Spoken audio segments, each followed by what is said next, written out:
Previously, on the Arcanum Genesis. While staking out an alleyway overlooking a patrol route of a clockwork soldier, our band of adventurers sprung into action as they watched a drow disrupt the clockwork beast before their very eyes, using a small device with a spiked tip. The drow threw down a smoke bomb in an attempt to block line of sight, but Imp was able to climb up to the rooftops to get a vantage point, leaping down and attacking the drow as they attempted to flee.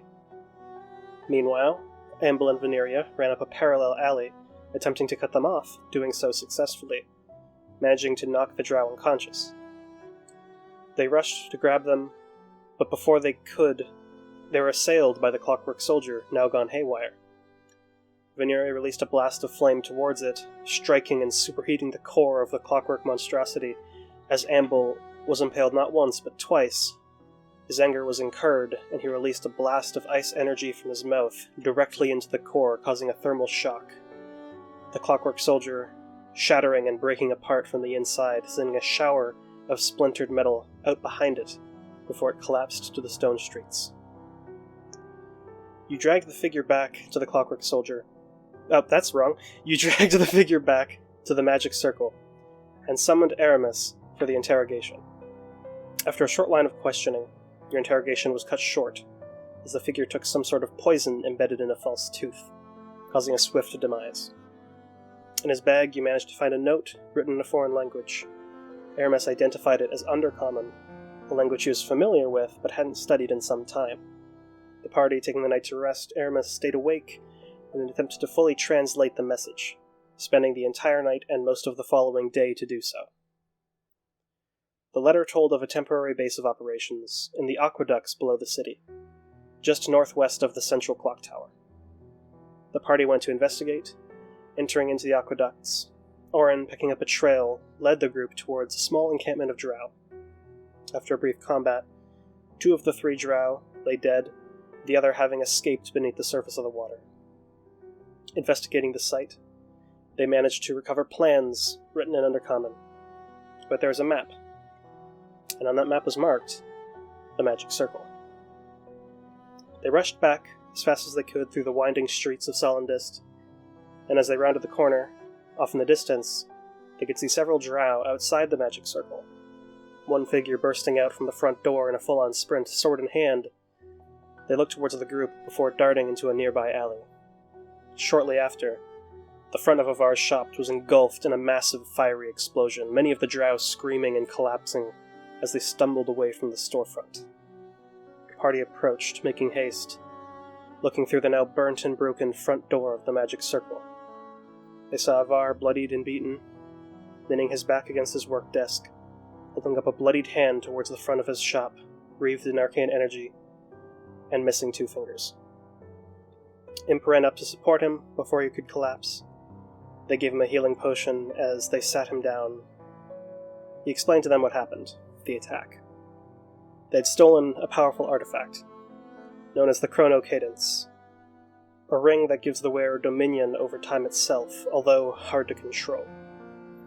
Created by Avar and the rest of the Council of Mages, it was entrusted to Avar to keep safe. He wore it on his right hand, and kept its power in check. Aramis looked over the plans that they stole, and found a connection to Vale Winslow, the Merchant Lord.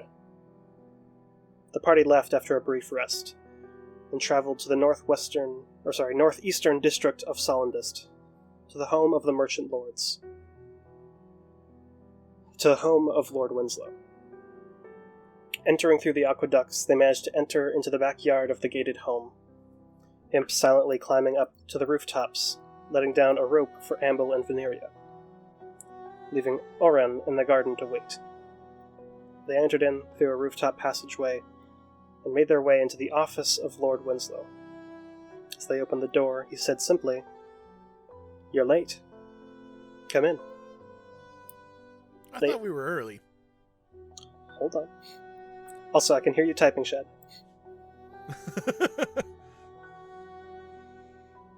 They entered the door, and it closed behind them, as he stood up and walked around to the front of the desk, continuing. "You know, it's a shame that you 3 already met. You're ahead of schedule. How annoying. I was so disappointed when I saw you all on my travel here. I suppose I'll need to reschedule your murder now, but that's fine. That's fine. It's all part of the plan, isn't it? You see, I've been keeping my eye on you three for some time. Amble, Veneria, Imp, or should I say, Ilman. No introductions are needed. It's really annoying when someone throws a wrench into your plans, but enough talk, enough talk. Show me. Show me, you three. You who walk in the shadows of your ancestors. Show me your strength. You all watched as the shadows in the room began to fade, the room around you looking wrong as everything became evenly lit, as the shadows coalesced in the shape of a blade that he grabbed onto, a blade of pure pitch blackness. He spoke one last time.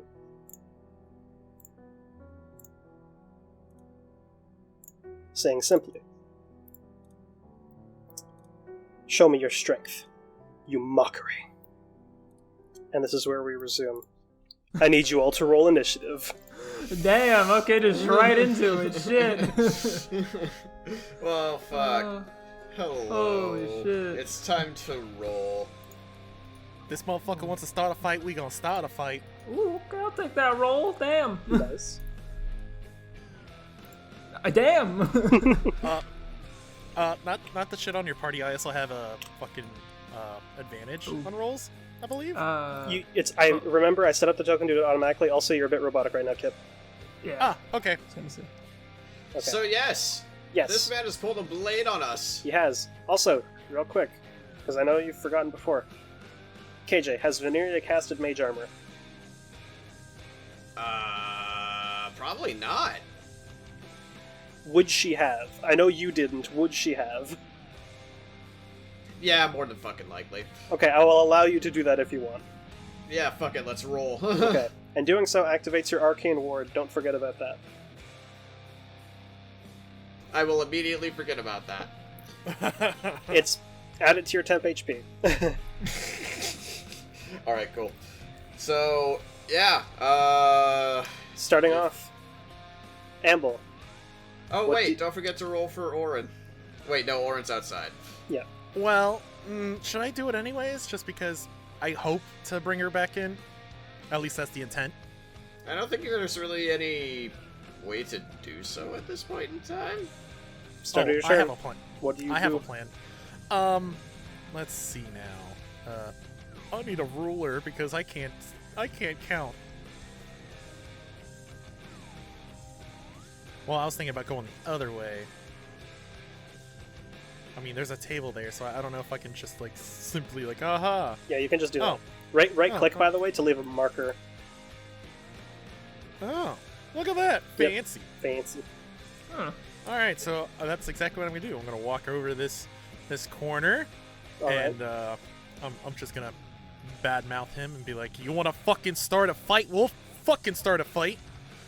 And then I'm gonna pull out 2 daggers and I'm gonna throw them. You're gonna throw both daggers? Hell yeah. I'm gonna throw both daggers. I'm One so of them- proud. One of them's gonna be at him. The other one's gonna be at the bay window behind his desk. Alright, go ahead for your first attack. Throw a dagger at Lord Winslow. What do we got? 21. Let's do it. Damn. That definitely hits. So, as you run, you just quickly throw one dagger, and it slices across the top of his shoulder and then skids across the floor. He kind of just stumbles back. Ugh. And your next one towards the window?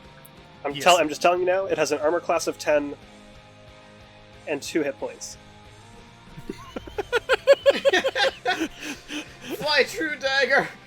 Well, I mean, even if I rolled a 1 on damage, it still got a +4. So... Yeah, but you still have to throw hard enough to hit.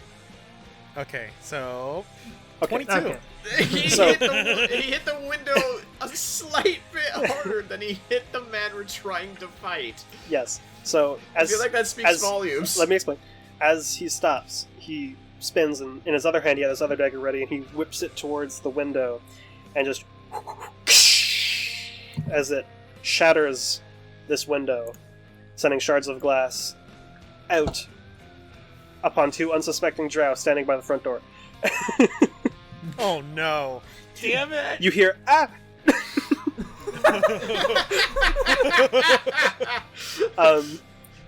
But yeah, that is your turn. You have broken the... That is your action, rather. What else would you like to do? Would I be able to whistle as loud as I can? Go for it. Yeah, you just do it. I just do it. Yeah, I'm gonna whistle. Oh, that was bad. Into the. Oh god, I can't whistle right now. All you dry lip having ass. It's me. I'm the dry lip having ass. No, it's... Hey, Too late at to least lick you him said now, it. motherfucker. DM Dry Lips is coming to my town. There we go. Peeking the mic with some whistles. Okay. Hell yeah. Oh yeah. So is that your turn? Yes, that'll be my turn. Imp, you just watched Amble throw 2 daggers. You feel a sense of pride. What do you do? Either you know what this fucker's about, like knowing us? I don't know him. Fucking clue. All right. He then. wants us dead, though. Apparently, so... I mean, what's not? That's not new, honestly. I'm gonna just. We'll fucking kill him. I'm just like fuck it. I'm running in. Don't charge him. I proceed to charge him. Motherfuckery. I'm a crafty little bitch. Do you know how to disengage? Oh no. Yes. So I'm gonna run in. Yeah. I always forget. It's 30 feet of movement, right? Yes. Okay. Oh, because I can get there. Shit. All right. All right. I am gonna. Since it's not a sneak attack, I am just gonna go for straight 2 attacks. It's an 11 for the first one. That's a miss.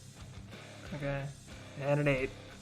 So you watch as you rush, he strikes a defensive stance with this black blade, which you didn't realize at the time, but as you thrust forward, he parries with it. It has become a physical object, and he just uses it to deflect and counter both of your attacks. Ah, fuck. Well. And he just looks over Alright, towards you. You know not the affairs you're interfering with. Apparently not, but you're trying to kill us, so I mean, shit, man. What do you do? And I am gonna, let's see, so if I use a cunning action to disengage, that doesn't get me any extra movement, right? No. Okay. Okay.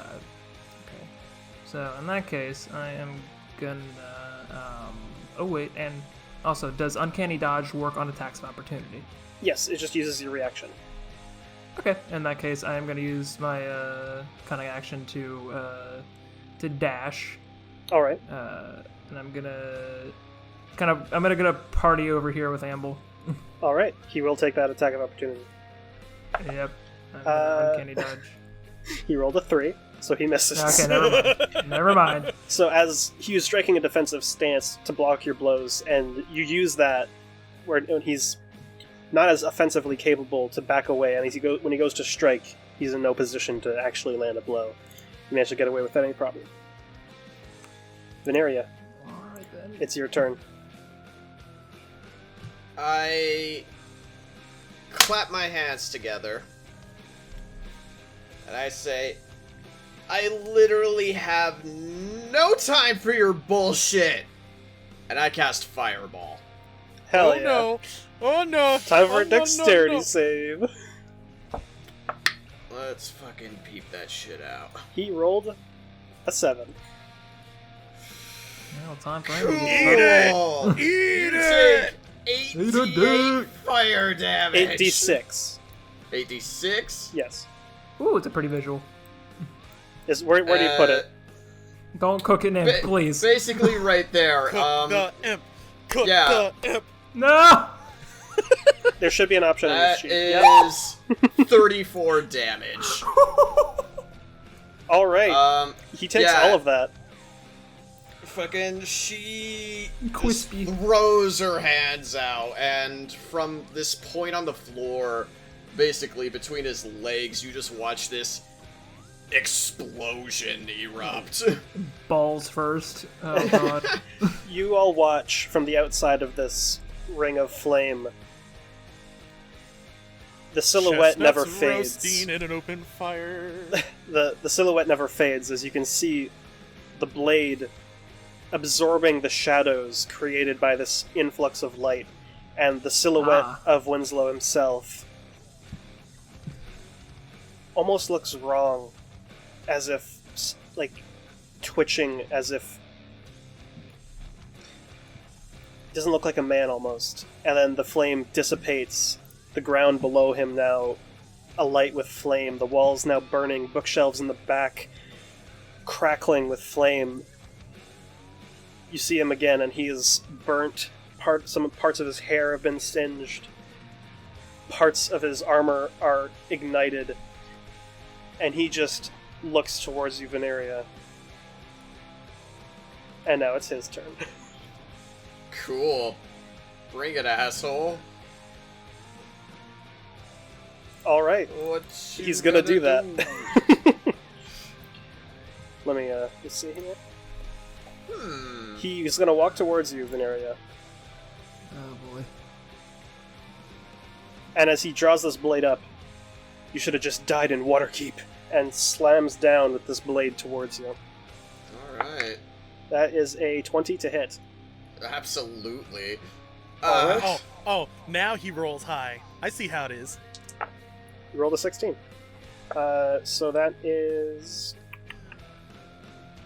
11 damage, as this blade Ow. carves into your arcane ward. How much hit points does your arcane ward offer? That's a fantastic question. It's double your wizard level plus your intelligence. So 14. Yeah. So the ward, you like put up your hand instinctively, and you all watch as the blade impacts and carves off with this spray of arcane sparks. Veneria completely untouched from that blow. Your ward is now at 3 hit points. 3 HP. And he goes in for his second And attack. she just fucking growls at this guy. That is an And 18 she to can do hit. that? Shit. 18 to hit on the second attack. I think so. I think Mage Armor only puts me at 13. That's correct. Alright. Oh wow, that's some baby armor class. Baby. Ooh, that is a better roll. Oh god. 13 slashing damage. Oh. Ouch. As I dropped recoiling from down. that, he does a massive uppercut that starts and impacts your lower torso and slashes all the way up, ending at your collarbone, and you just stumble back Ooh. as it pierces through the arcane ward. And you take, it's 13, so you take 10 damage. Because the So arcane ward had that's 3 HP. 22. Fucking ow. God. This guy. And This guy. that's his turn. This Amble, guy, it's your turn. This guy gonna get it. Ouch! Well, basically seeing, imp fail, and then fire, and then... Nice fire. And then, yes, nice fire. A lot more fire. I'm gonna be like, So I'm gonna inch around to the other side of the table, so I have direct line, and I'm just gonna start firing some bows at him. Alright, go for it. Actually, when I walk around the table, I'm gonna hunter's mark him. Alright. Hey. And then I'm gonna line up my 2 shots with my bow. Oh, more fire. More fire. that fire be hot over there. It's like a bunch of Hot like mustard fire. and ketchup packets. Ooh. So, 19? 19 hits. Roll the extra d6 for Hunter's Mark. I Ooh. think I could just touch that. Yep, 4. 16 16. damage. That's a good arrow. Ouch.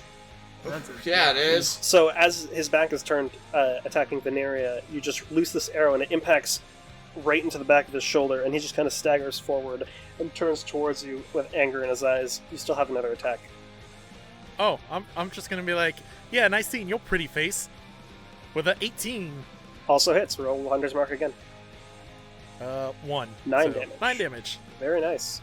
Some pretty sweet ass arrows you got.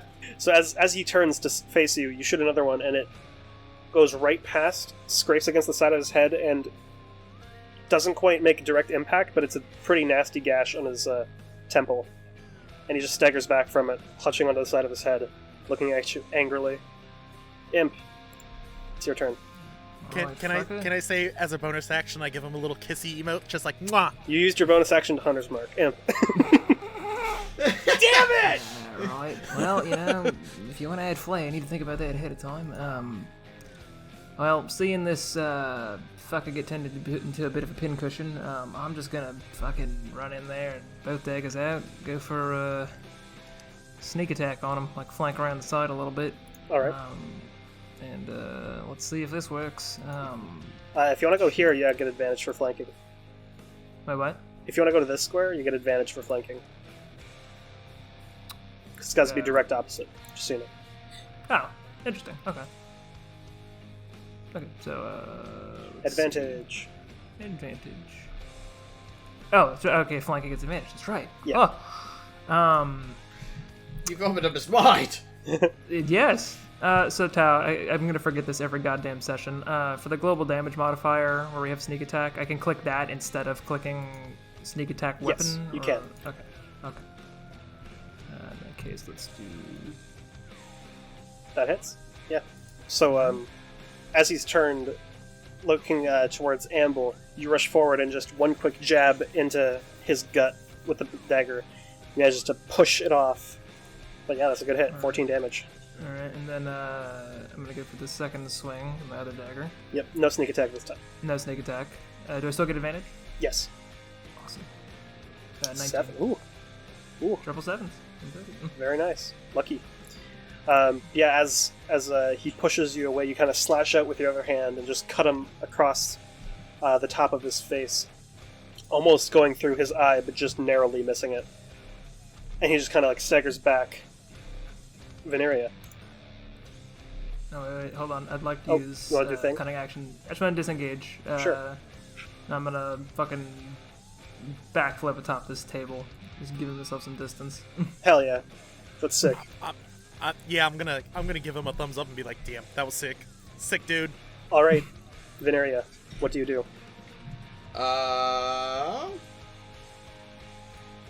That's a fantastic question that I will get back to you at right now.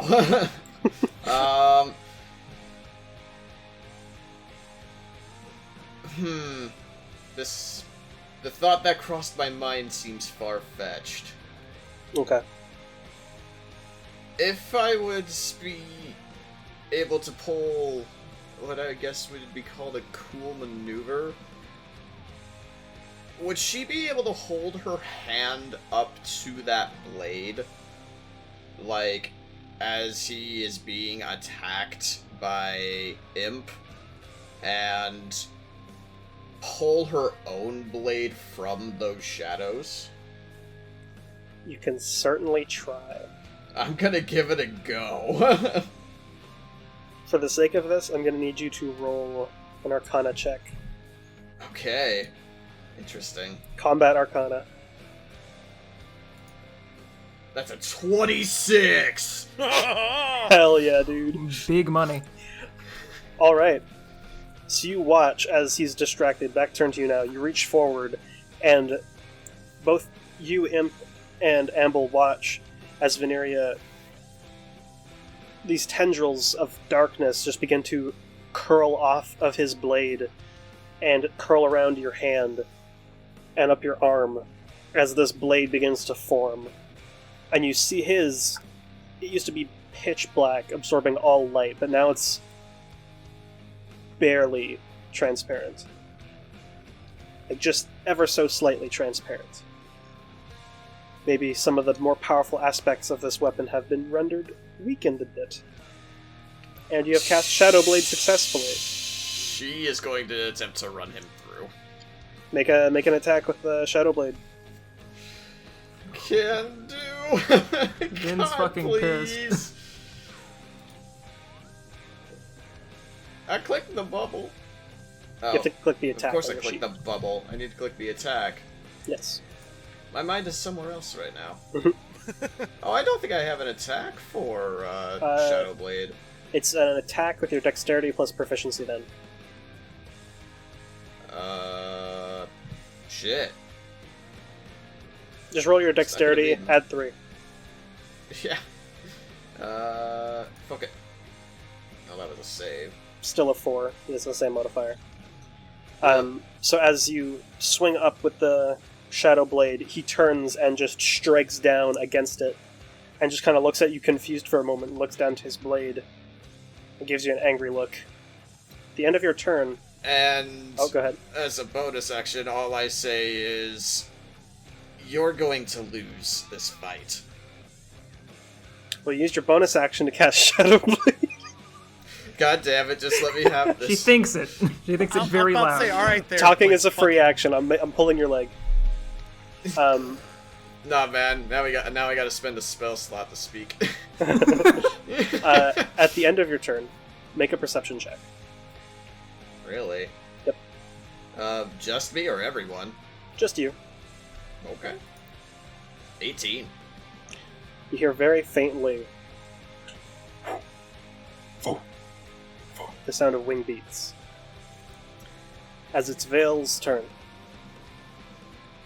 What? Boy. He is going to take a step back. You can take an attack of opportunity if you so wish. Do it. As he walks How over does there. it look? Is he bloodied yet? Not quite. Quote, bloodied is when I say he has half HP or less. Yeah. He is not bloodied yet. Wow. Ooh. Shit. But you can take an attack of opportunity if you so wish. Fuck it. Yeah, let's ride. Just so you know, this would use your reaction. Actually, no then. Okay. Lord Winslow is going to raise his hand up towards you three as this beam of black energy begins to curl in his hand. He's going to cast a spell. Hit the deck. Alright, here we go. He's going to cast Eldritch Blast. Hit the deck. Counter spell. You did it. You used your 3rd level spell slot on a cantrip. Yeah, I know. But fuck that nonsense. So you watch as these 3 tendrils of dark energy begin to shoot out towards each of you. As Veneria quickly reaches her hand forward with this incantation, and they just, almost as if hitting portals to other worlds, just vanish and get scattered. And he kind of just looks so annoyed as he looks towards you, Veneria. We're really good at this, apparently. Pissing fancy people off. Vin is panting at this point because she is exerting a lot of magical energy right now. Yeah, you're completely out of 3rd level slots. Yeah, and she I'm has never happy. fought an opponent this intense. Like, Alright. Yeah, it's nuts. Who is up? It's Amble. But before that, you hear now, Veneria, much clearer, those wing beats getting louder. And then eventually, Imp and Amble, you as well, as you see Orin swoop up and land in the broken windowsill. Baby! What?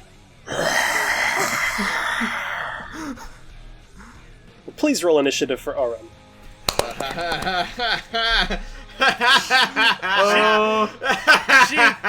What? Oh, she got wings! Danger puppy. Yes! Ready to roll. Puppy is upgraded to fucking doggo proper now. This fucking band of 4 right now. You clicked on your token, but I will just fix your Whoopsies. initiative. Well, it must have never unclicked. Oopsies.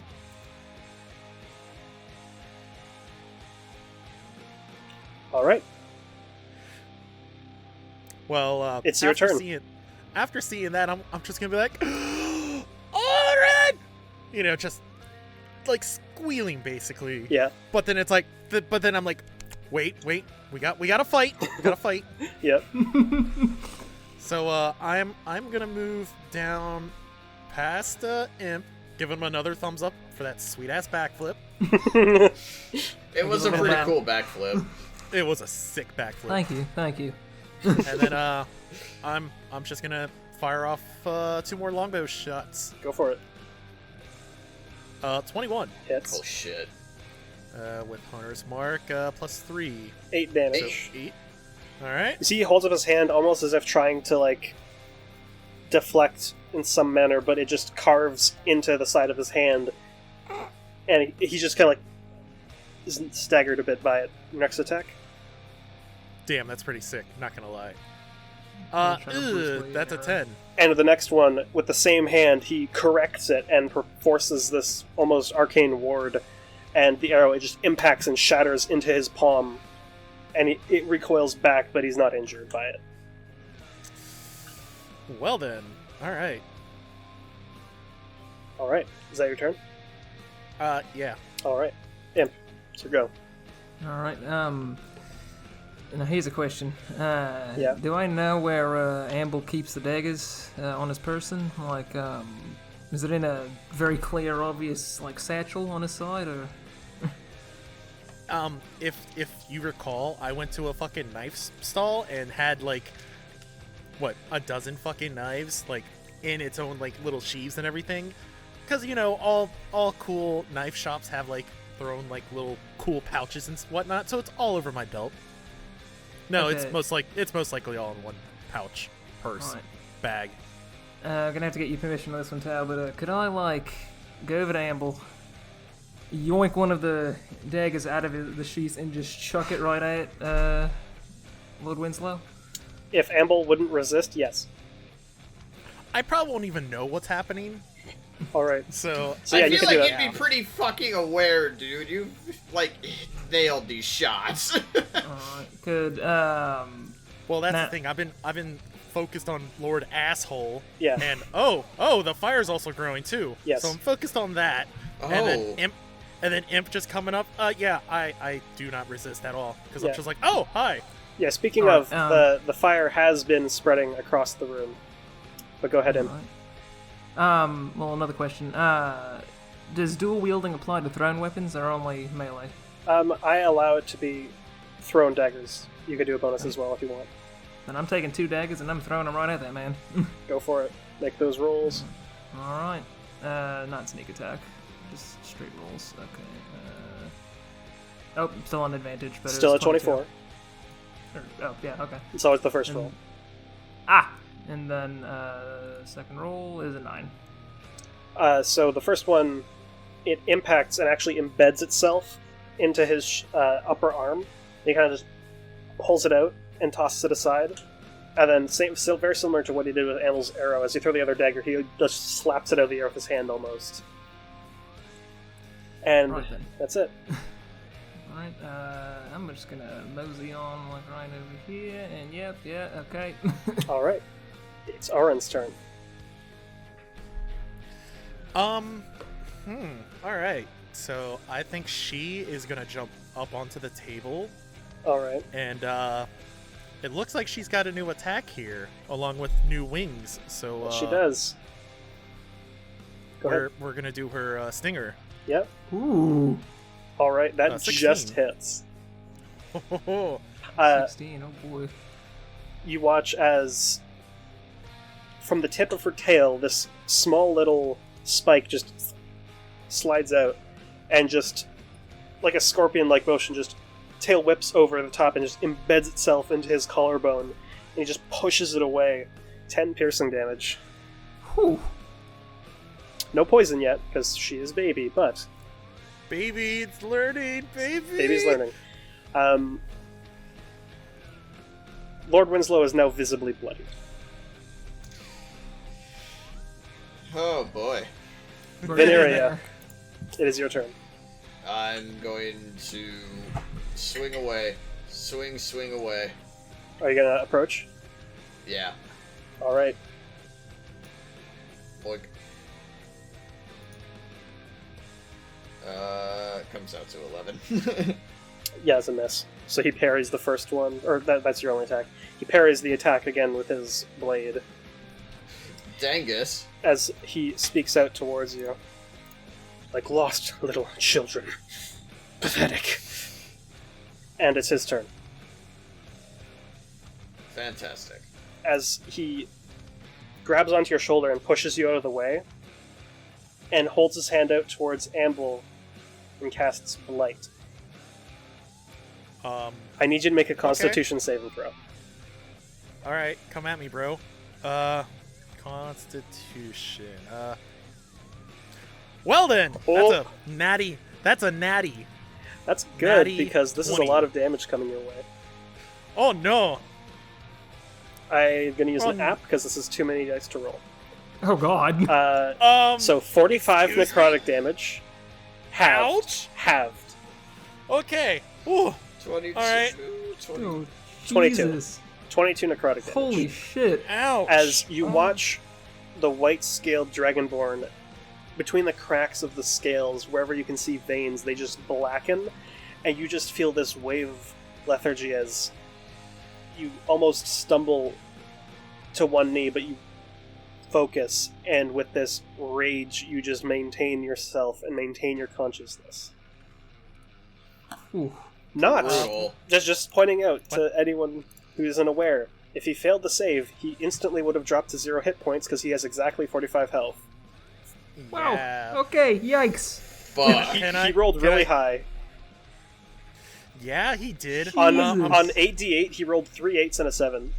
Oh my god. Well, I'm gonna stand back up and be like, "Is that all you fucking got?" And he throws up. Then, yeah, you're not Yeah. doing too hot. Yeah, I'm gonna say that and just kind of like just gag a little, just like. It's your turn. All right. As you all pat watch, him on the the back. flames continue to spread. Yeah, I'm kind of getting a little scurried about that. Are the flames gonna expand more while I'm doing my attack? Or oh yeah, they are. Oh, okay. Would I be able to move people out of the way? Like, I'm just gonna move up this way and be able to just move KG out of the way. Like, you want to move Veneria? Yeah, I'm gonna move exactly in the spot that Veneria is at, and just like move her off to the Oh, side. like you're just going to against try to the desk. push her and replace? Yes. If she's willing, but it would... If it pushes her out of his reach, he can make an attack of opportunity. Well, it's just literally to the next square, or at least Depends which square damn you're it, pushing her to. like to the south exactly. I guess. Then if she's Fair. willing, that's fine. Weird flex, but alright. Are you willing, Veneria? What are you intending on doing? Pushing. You'll see. Yeah, I'm just pushing you over to the side because I don't want to hurt you with this. Except for the fact that you'd allow him to potentially attack me? No, it wouldn't. If it's there, he wouldn't do it. Alright, fuck it. So yeah, I'm just gonna push her off to the side, All right. and with getting blasted with just death, I'm just not really feeling it. Yeah. And then I'm just gonna walk up, just gently push Veneer off to the side. I guess it's gonna be my turn now, ain't it? What do you do? And I'm gonna just kind of breathe on him All right. a little. Time for a con save. That is a 11. What's I don't your think so. what's your Constitution modifier? 1. The DC is 8 plus con, so 9 plus proficiency. 12 is the DC. So he fails by 1. Go ahead, roll 2d6. Dang. All right. And roll 2. Oh, You can also click on the roll 2d6 button. is there a roll 2d6 button? I don't know that. on there's the a roll tool 2d6 on the button. toolbar on the left, where you do the ruler. At the very bottom, there's a dice with a dice rolling. Oh up yeah, tool. look at that. Ain't that cute? I didn't know about that. It's very convenient. So he takes 6 cold damage as he throws up both his arms to stop it from getting in his eyes, and you can see the frostbite already begin on his arms, and it actually extinguishes some of the flames. Now, since it's a cone of 15 feet, would it do any do a little bit to the fire? Yeah, it has extinguished that direct part behind it. But there's a lot of fire. Is that your turn? Yeah, I think that's gonna be my turn. All right. Actually, would I be able to make another attack? No. All right, yeah, that's it. Alright, Imp, it's your turn. Alright, shit. Real quick while they're doing that, can I look around on these tables, like, just real quick, see if there's, like, any, like, weaponry or anything of a special interest that's supremely attention-grabbing in this moment? Make an investigation check. Alright. Oh, okay, okay. Nope. That's fine. You don't really, like, a brief overview, you don't really see anything, of immediate interest. You would have to, like, stop and really thoroughly investigate. I'm assuming Which that, like, you take do my not action. have time to do. Well, yeah, I'm seeing if there's, like, anything I can throw at this man. Throw a candelabra at him. There's gotta What? be one on the table. That's an improvised candelabra. weapon that you cannot sneak attack with. I said candelabra. You Candelabra. did say candlebra. It's bruh. Dude, bruh. Throw a candle, bro. Alright, what do you do? All right.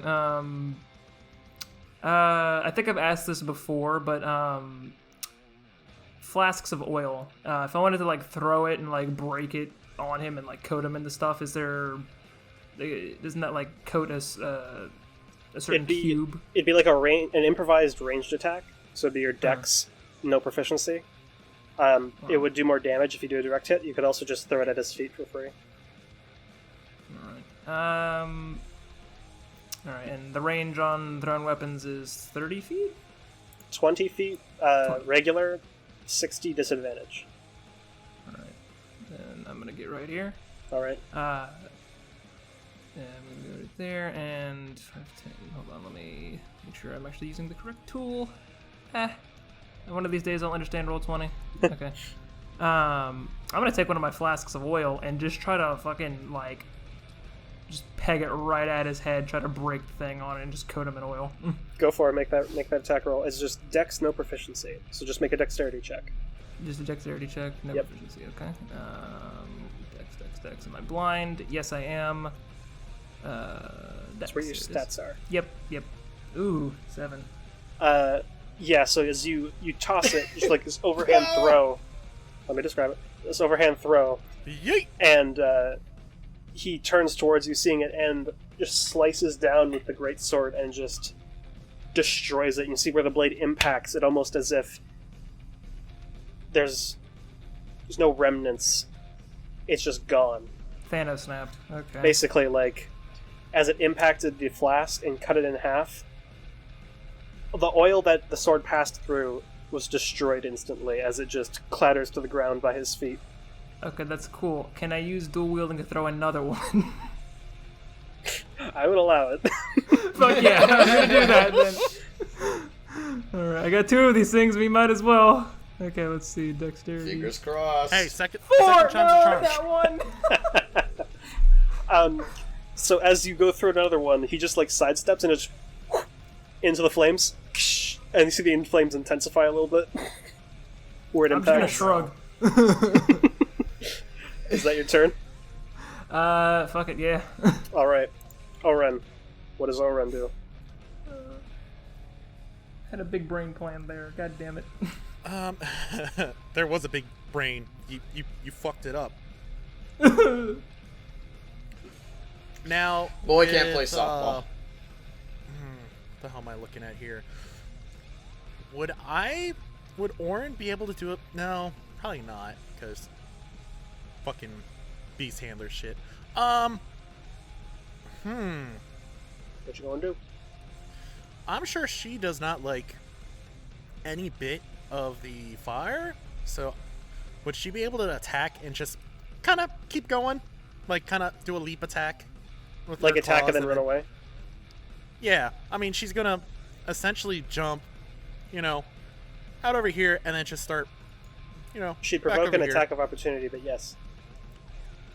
You know what? Fuck it, let's do it. Alright. Yeah, she's just gonna jump over, do a quick claw.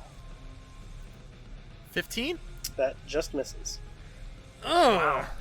damn. Armor class of All right. 16. Wow. All right. Well, like I said, she's gonna kind of just do a quick jump and then Yeah. run over to him. So, Oren leaps with her claws forward, and he just, like, She. unnaturally... I'm talking about Vale. He unnaturally dodges, like, by bending over and, like, placing his hand against the floor as she just leaps over top. And then just throws himself back onto his feet proper. Veneria, it's your turn.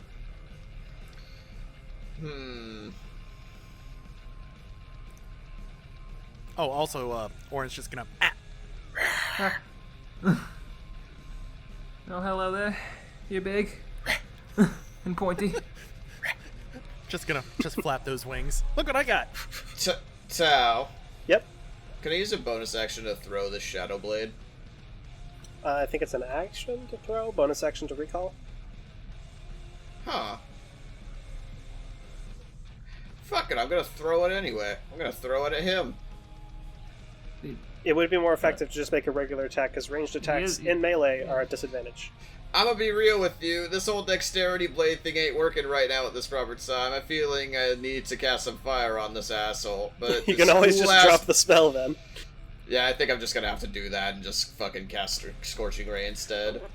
Can Alright. I say that you said that all in character? So Amble just kind of looks over and just like gestures you over to the half the room that's on fucking fire. If you wanted That's to make, what I know. if you wanted to make your attacks without disadvantage, you would have to leave his square, because you're currently engaged with him. In melee. I will disengage.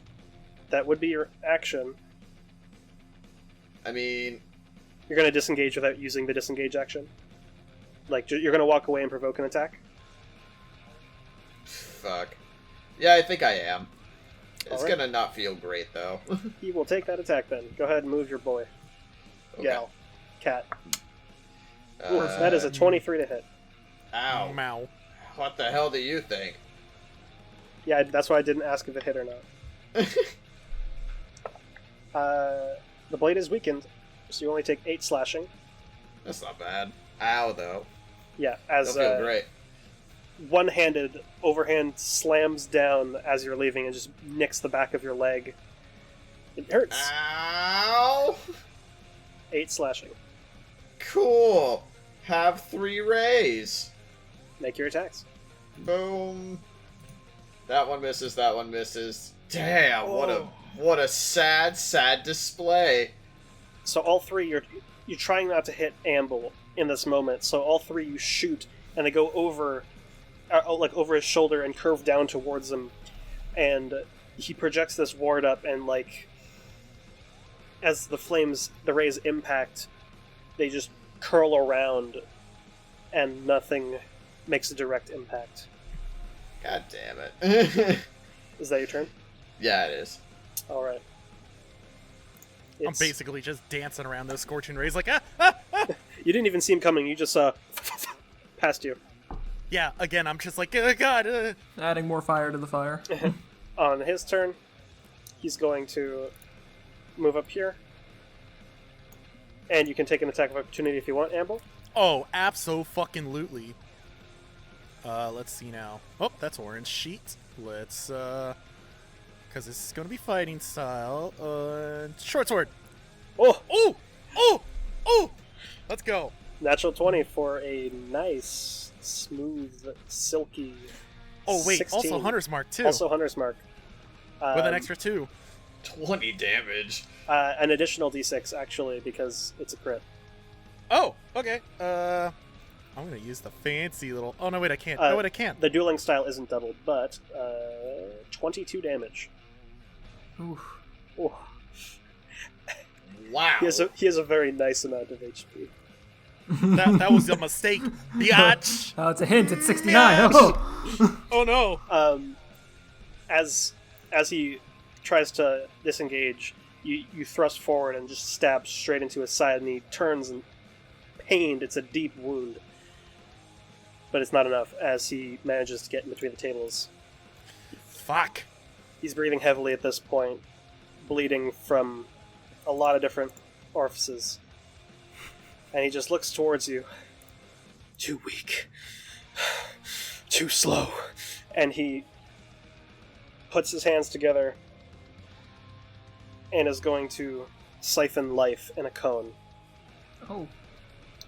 I need everyone to make a Constitution saving throw. Oh no. That is ungood. That's a Very ungood. 9. That's going to be 11 for Amble. Well, here's a question, Tao. Yep.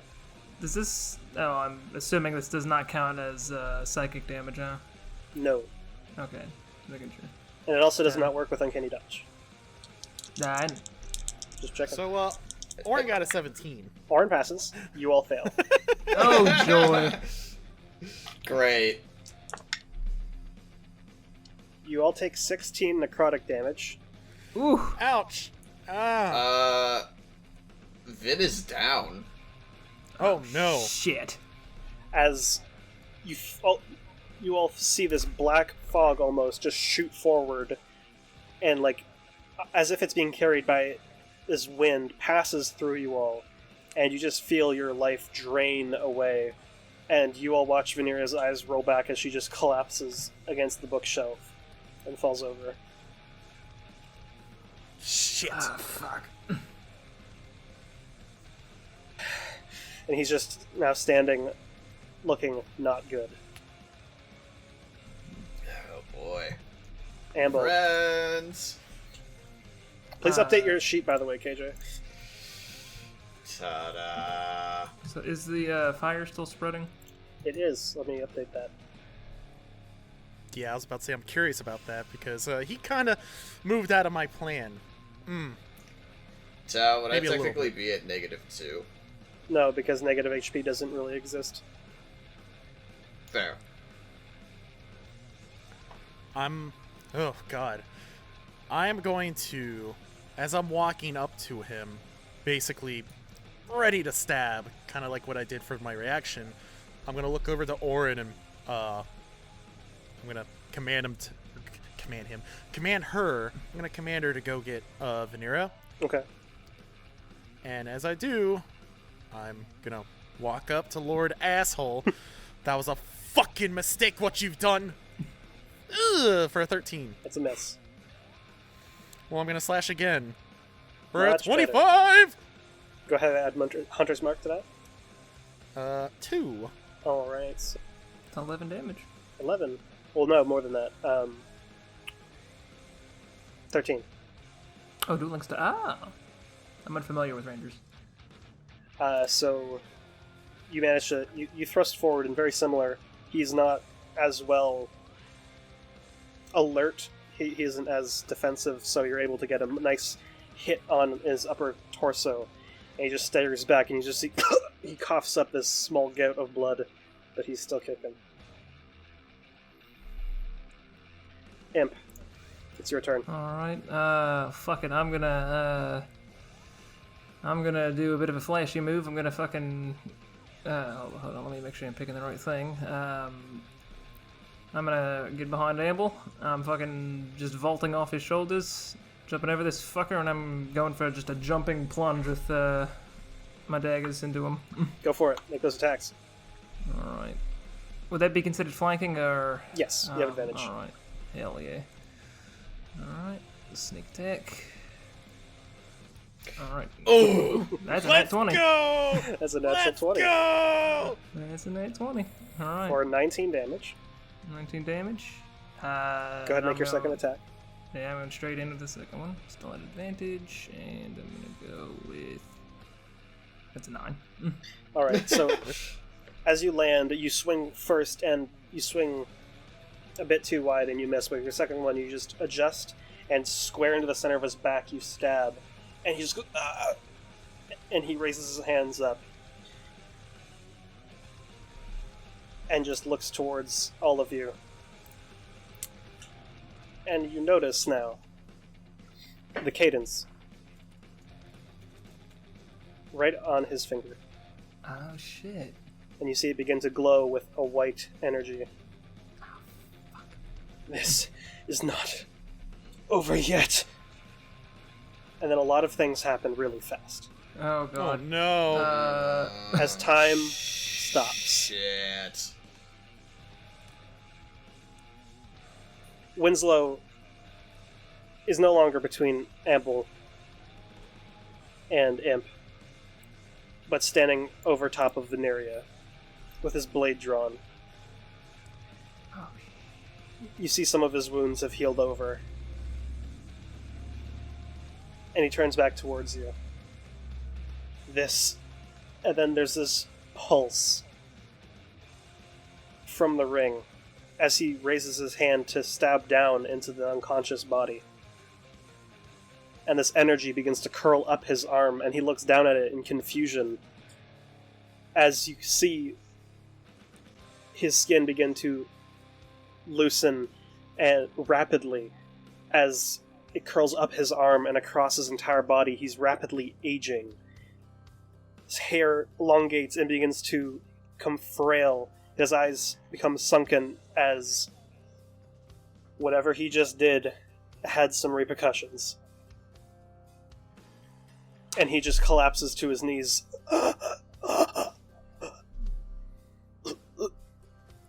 Lucian. Sinred. And he collapses.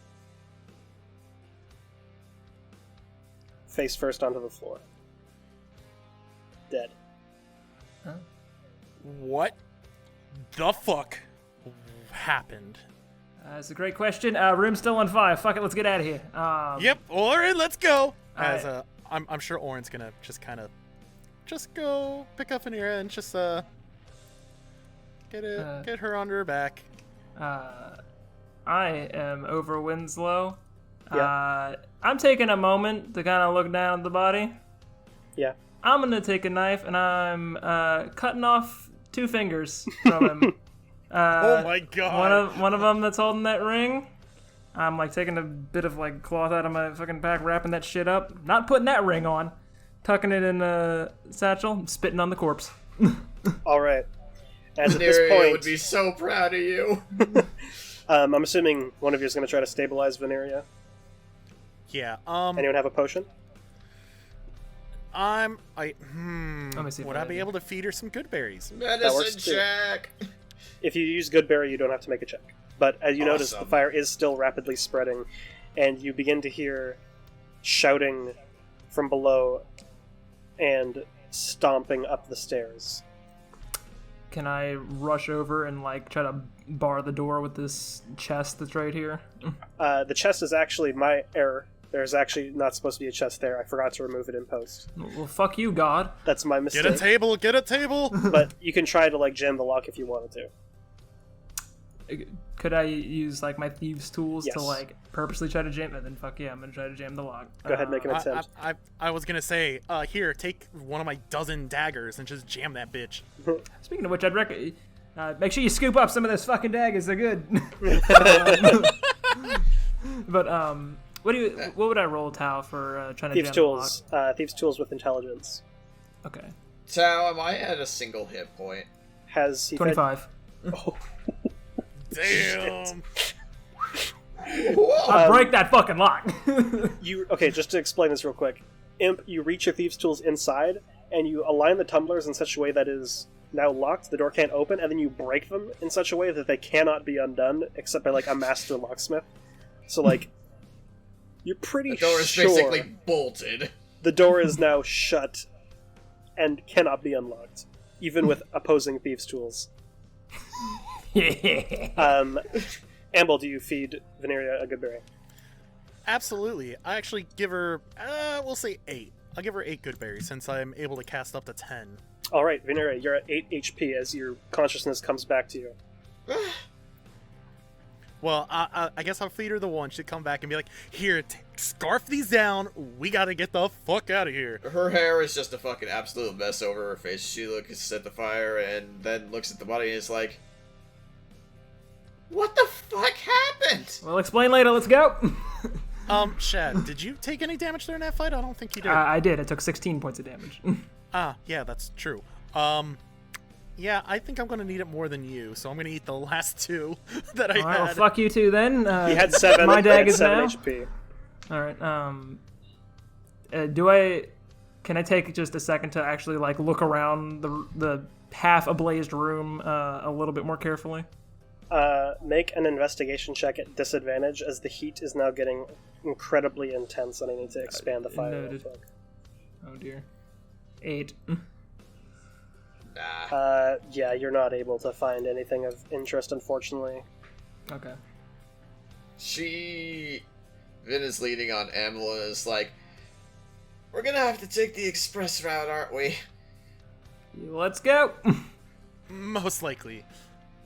And yeah, I guess we're gonna go over towards the window. How high up are we? You're on the 3rd story, so around 45 feet. Ouch.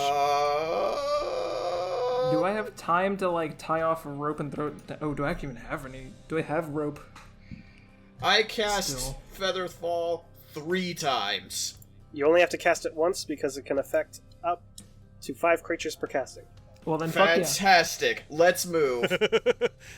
So Veneria gives you all a knowing look and then leaps. And then you see she throws a single feather up, and her falling speed matches that of the feather. Oh, well then.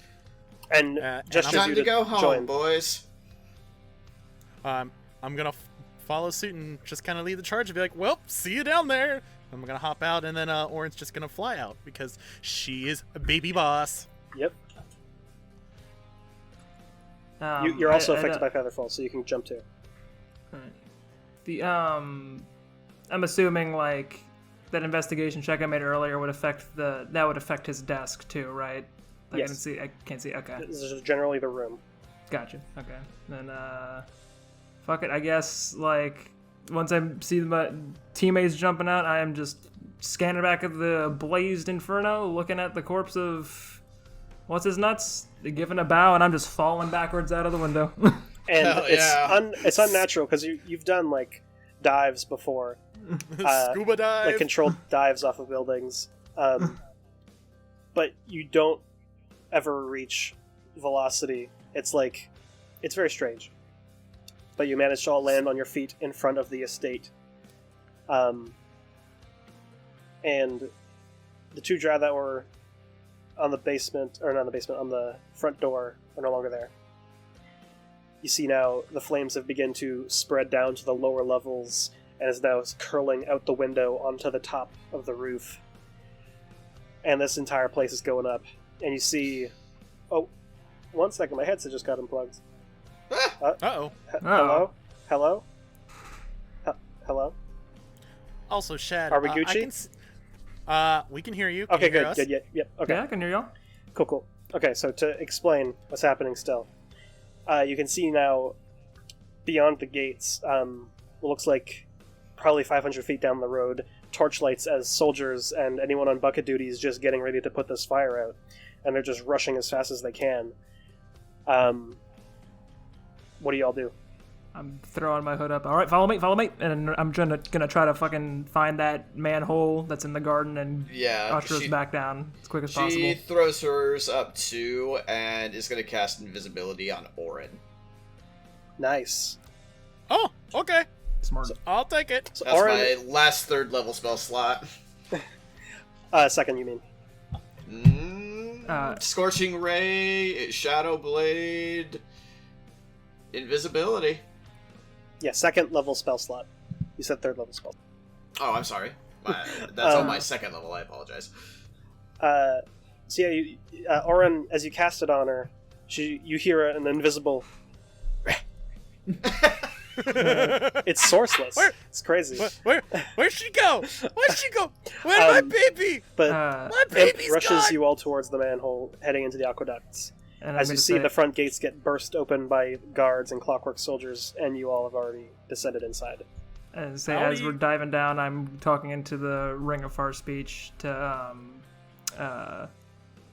I'm blanking out on his name so Aramis. hard. Aramis, thank you. Aramis, like, all right, we're coming home. Just letting you know, shit's fucked. You hear a response. Yeah, that's fine. I already dealt with the guards that showed up at the circle. Everything's under control here. All right, good. We'll be there in a bit. And Make sure to make beer for all of us. We're gonna need it. Do you say that into the ring? Yes. I'll save 2 for you. And I don't say to my own ring. I say in the imp's ring. Perfect. Oh, all right. Okay. We'll see you soon, Aramis. All right. Moseying on back. Before long, you find yourselves at the smoldering entrance to the magic circle. Well, this is kind of a bummer, isn't it?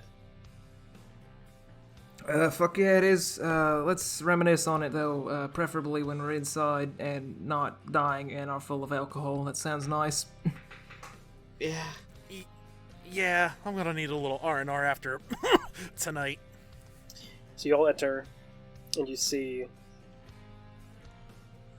Avar sitting at his desk, heavily bandaged up, covering up one of his eyes, over his hand, over his chest, over his torso. Just everything is basically covered in bandages, but he's wearing his coat over it at this point. And he's just sorting out his desk. I see you all have returned. Yeah, how you holding up, old man? It will take more than that to take me out of the fight. That's good. Yeah, I got you something. And I'm pulling out the little tied-up bag of fingers in the ring, plopping that on his desk. That is disgusting, but that is exactly your style. I like it. Do you expect anything else? Well, wait, he's done this before? No, but Don't it's worry. it's an intense poetic irony, so to speak. Okay. Yeah, because Orin likes to do that sometimes. Take people's fingers. Yeah. That is concerning. You should get actually- that looked at. It is not common behavior for a wyvern to take trophies. It's been a thing. She's still growing. Oh, you she fly now. She know how fly. She flew for the first time. Yes, That is- it was amazing. I'm so proud of her. Where is she? I don't know. Oh! Vin would snap and basically make the invisibility fall. Oren's just sitting in front of the desk, wagging the tail in front of Avar. Oh, what a beautiful girl. Gives her some pats. No, she's so cute. I'm so proud of you, he says to Oren. Vin is just rubbing her face, and it's just like, so I've gotta ask. I really gotta. For What? you two lovely men that I have now been traveling with for a time I can't remember because the last couple of days have been a complete riot, but is this the kind of normal shit you always get into? Fuck no. But you know what? This is interesting and makes for a good fucking story. Yeah, Because that's I'm all I gonna got. tell you right now, they've been some of the best days of my life. Damn, you must have had some pretty shitty days then. Fuck. Well, I mean, it's exactly what I always wanted. I wanted to explore. Sure, we've been in some, completely awful situations, but Some. I mean, but we did it. I mean, in a What way. exactly did you do? Well, for when we got your ring back, and well, For that I'm very thankful. Yeah, about that. Not to cut you off here, Vin, but look, we were getting our asses pretty well handed to us by Lord Winslow up in there. He's less than alive right now. That is good. In the middle of the fight, though, he tried to pull some shenanigans with that. And I'm gonna gesture towards the ring. Looks like it backfired a little bit. Man aged forward He tried about. to use the agent. He tried to use the cadence. But that's what I'm assuming, yeah. And didn't exactly work out too well for him. Before he, well, we didn't actually kill him. That thing killed him. Man aged forward about a couple hundred years. Just, yeah, desiccated. That is to be expected. The laws of time are not to be tampered with. And Well, this then. item is kind of a slap in the face to that. So, if not used correctly, it can have some Do clean that. SD. It can do that to the will. That is why I have been keeping its power in check. Well, I'm glad you know how to handle that, because I don't want my old man getting even older. So. Avar, Yes. are there more items like this one out in the world? Because this thing is dangerous. This is the only relic that the council has created that has gone beyond even our capabilities. So no, this is one of a kind, so to speak. It's like seeing the rarest ring in the world. And the most dangerous one, that would be the world's undoing. In the wrong hands, of course. Well, let's hope Avar then doesn't just become a, evil overlord, ruling wizard type, and the world's pretty good, I'd say. You know me. Oh, that's the wrong voice. Oh, God. Oh, You know Oh, me, I'm a God. vor! God, what You know- happened? You know me? That would never happen. He does not want to be evil overlord, ruler of the world with the chrono cadence. Of course not. That would be ridiculous. Could you see me rolling the world? No, it's not your style. Right? So, anyways, I mean, don't over... if the only overruling rule of the land would be that everyone would be fabulous, I'll be alright with that. No, that's actually quite a good idea. Oh, no, you're giving him an idea. Alright. I am pulling it. Look, we're gonna head down under. Just go see, Aramis. Don't overwork yourself, old man, alright? I'm just going to finish this up, and then I will be getting some rest. Good. We will deal with your little problem in the morning. Thank you. I'm gonna kind of walk by, going straight for the Thieves Guild, and I'm gonna kind of give him like a weird one-armed hug. And then head on He kind down. of just leans his head into it. Little problem for a little man. Vin is gonna get in on that before either one of them can pull away because It's she a wants one-armed comfort. passing hug, goddamn. No. No, KJ, no. You cannot dominate other players' agency like this. Damn it! It's the one thing I'm good at. It's not a good thing to be good at. Well, it's all they have right now. Can I just say, I like the mental image of, like, Imp just going in for, like, a little, just quick one-arm hug, and Vin just violently fucking vaults over the desk and is, like, holding them in a bear hug, like, no, you don't get to leave. Yeah. She is huge. She could probably hold both of them there. Man, no, And if she could her get strength there. Her strength is like 7. Yeah. Not great. But yeah, Imp, She's you a twig. pass by going to the Thieves Guild. Do y'all follow? Yeah. I need copious amounts of alcohol. Yeah, And Oh. I just realized something. yeah.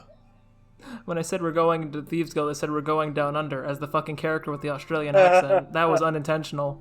Oh my god. For any Australian listeners, I am so sorry. Well, you've done it now.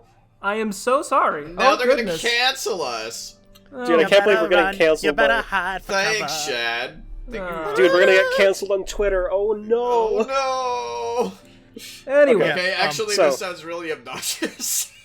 So- Y'all make your way down. Come at me because I need more followers. Please, God, I need more. Y'all make your way down into the bar. Not the bar, the Thieves Guild. With the intention of stopping at the bar. There's a bar in the Wait, Thieves Guild? you're telling me there's a Thieves Guild bar and in the actual Thieves Guild? there's a bar in the guild. There's a We're- bar in the Oh, guild. Come on, we're cultured, kid. What? Yeah. This did not pop up last time. Because no one wanted to go to the bar. I would have gone to the bar. Amble is a military man. He knows nothing. I mean, he knows of the guild, but he's never been in Besides the guild. the point, y'all make your way down into the Thieves Guild. I live in the pen. Bar. You all, and I'm assuming, Imp, you're gonna guide them all to the bar. I'm gotten to the bar, and I am, like, I'm not even gonna like wait for anyone to get the shit. I'm vaulting over the fucking counter and just grabbing the shit. I assume that's pretty typical for anyone down here. I'm just like, what do y'all want? There isn't really a bartender. There's just people going behind making their drinks and then going. So Imp vaults the table and is now making drinks. And you see Aramis walk up and take a seat as well. Kind of like, hey. Can I walk up to the bar and be like, hey, boy, come on, boy, hey, I need a drink. Come on. I get to amble last when it comes to the drink. Are you calling Imp a boy? I'm scared. No, because I'm being an asshole at the bar. You know, that's the implication. Yeah. But you're not an asshole. I'm pointing to Vin. What do you want? Do you know how to make a wizard's brew? The fuck is that? It's it's a one of everything. Just go on. Yeah, I like that. It's basically a gigantic fuckload of alcohol. I can do that. And I'm just pulling bottles off the fucking shelf and just make that too. Giving shit a whiff every now and then. Like, oh, okay. It is potent. I'm sliding that towards you. All right, you. And I'm pointing at Aramis, even though he wasn't participating in the fight. You still look. You do see he is still pretty beaten up because he did defend the magic circle. He's like, just take like a pint, and I'll just take the rest of that bottle. And he points to like a half-empty bottle of whiskey. You know what? I like your style. I'm just pouring that shit out, but like, I'm leaving like a shot left in the whiskey bottle. I'm just taking that. Fair enough. Slide he that takes to it him. and downs it all.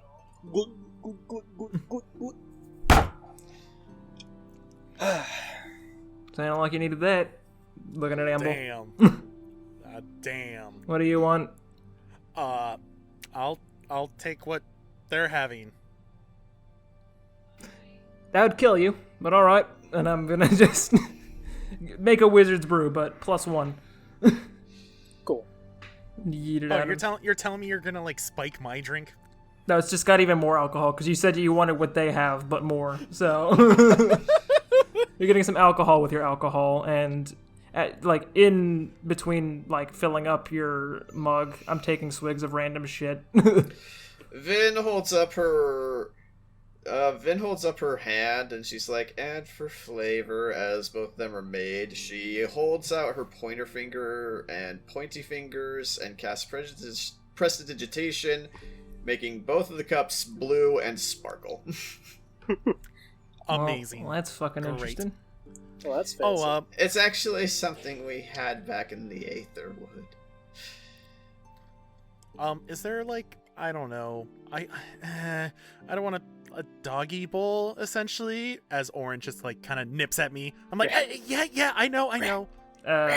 Sure. Probably like I'm just reaching under the counter and like pulling out like a, you know, they probably got like various soup bowls and shit for like breakfast. Yeah, like a pan. Yeah, I'm just sliding that to him, and then I'm jumping up on the counter, sitting down with my legs hanging over the edge, just like opposite the other two, with a bottle of something, and I'm just sipping on it. Let's see.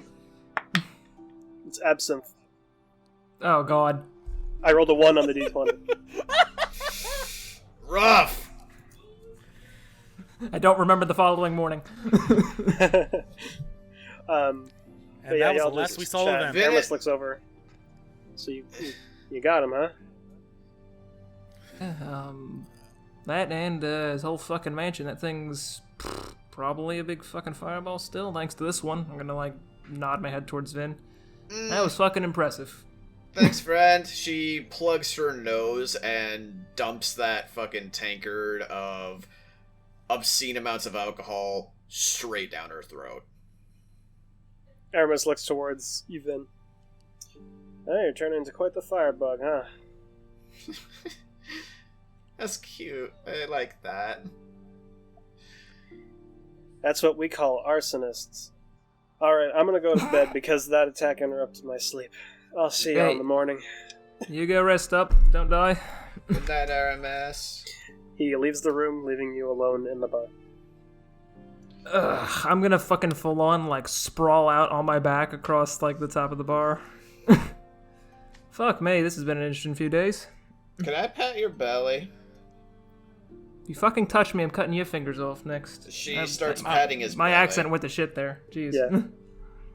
She just fucking starts doing it anyway.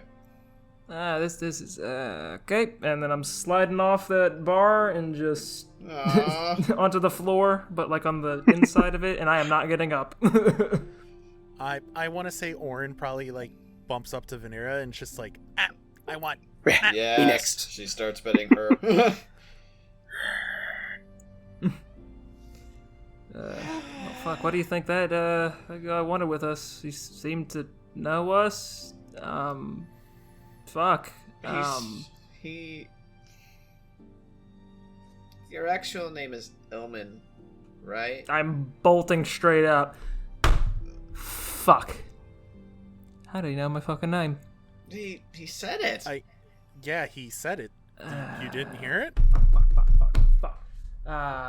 What? Well, that's, What's the big deal? I don't tell fucking anyone my name. No one knows my fucking name except Ava up there.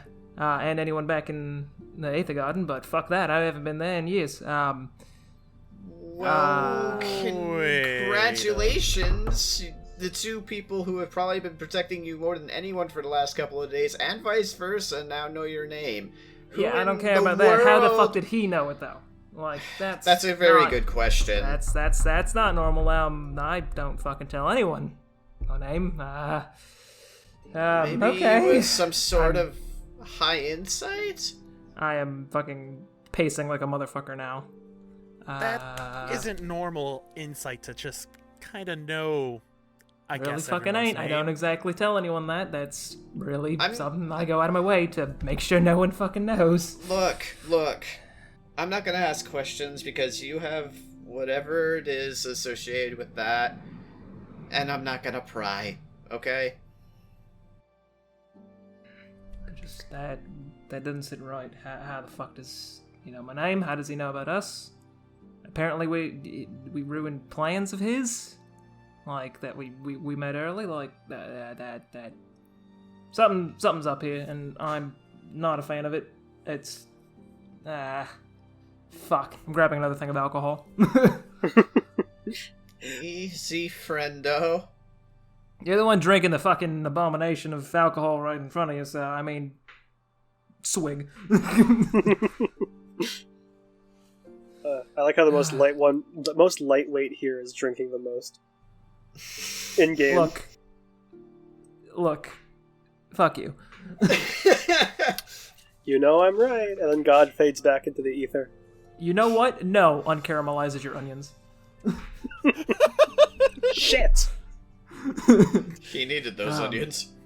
But He tries to bite into his fucking cheesesteak, and he's like, "Hey, wait a minute." these are raw. It's raw!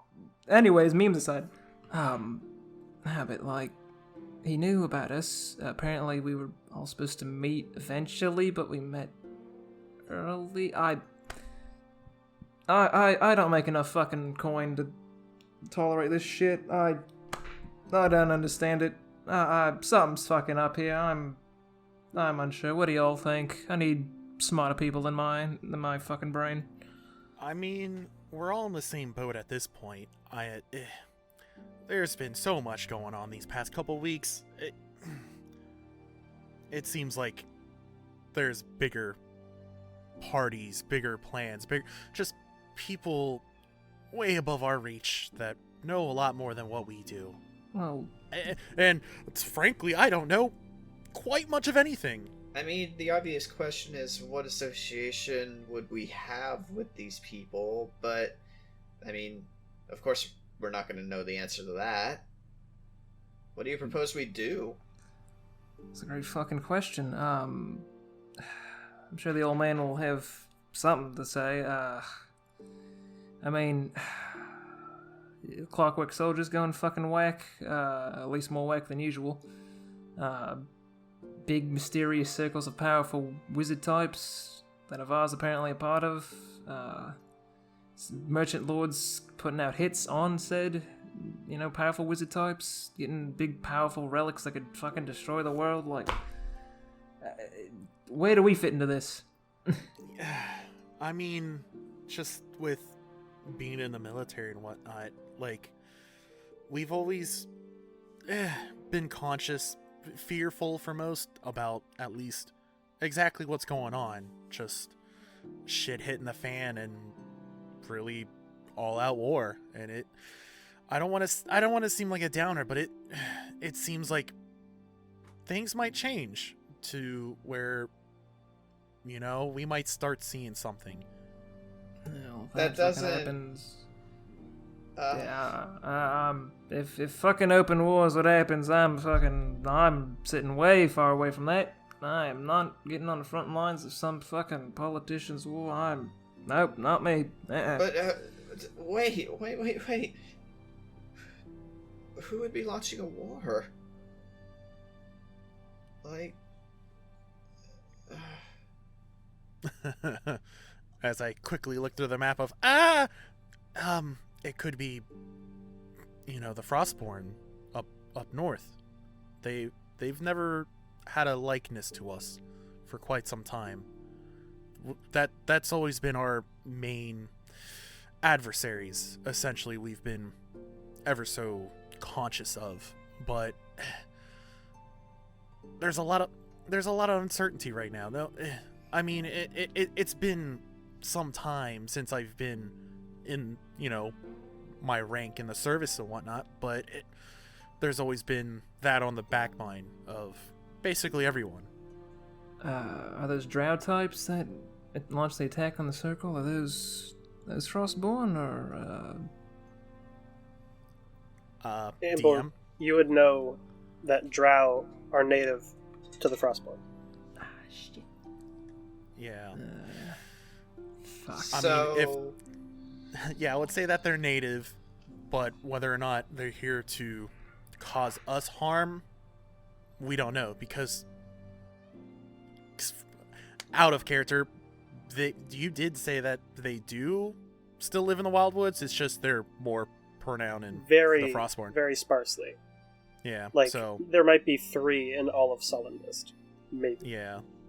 So, yeah, it's very unlikely to see them in the Wildwoods. It's just they're more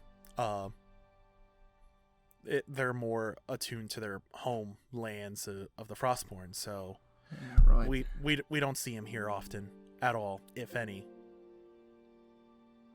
And so far, we've seen more than enough in the last night than really probably anyone has in their lifetime.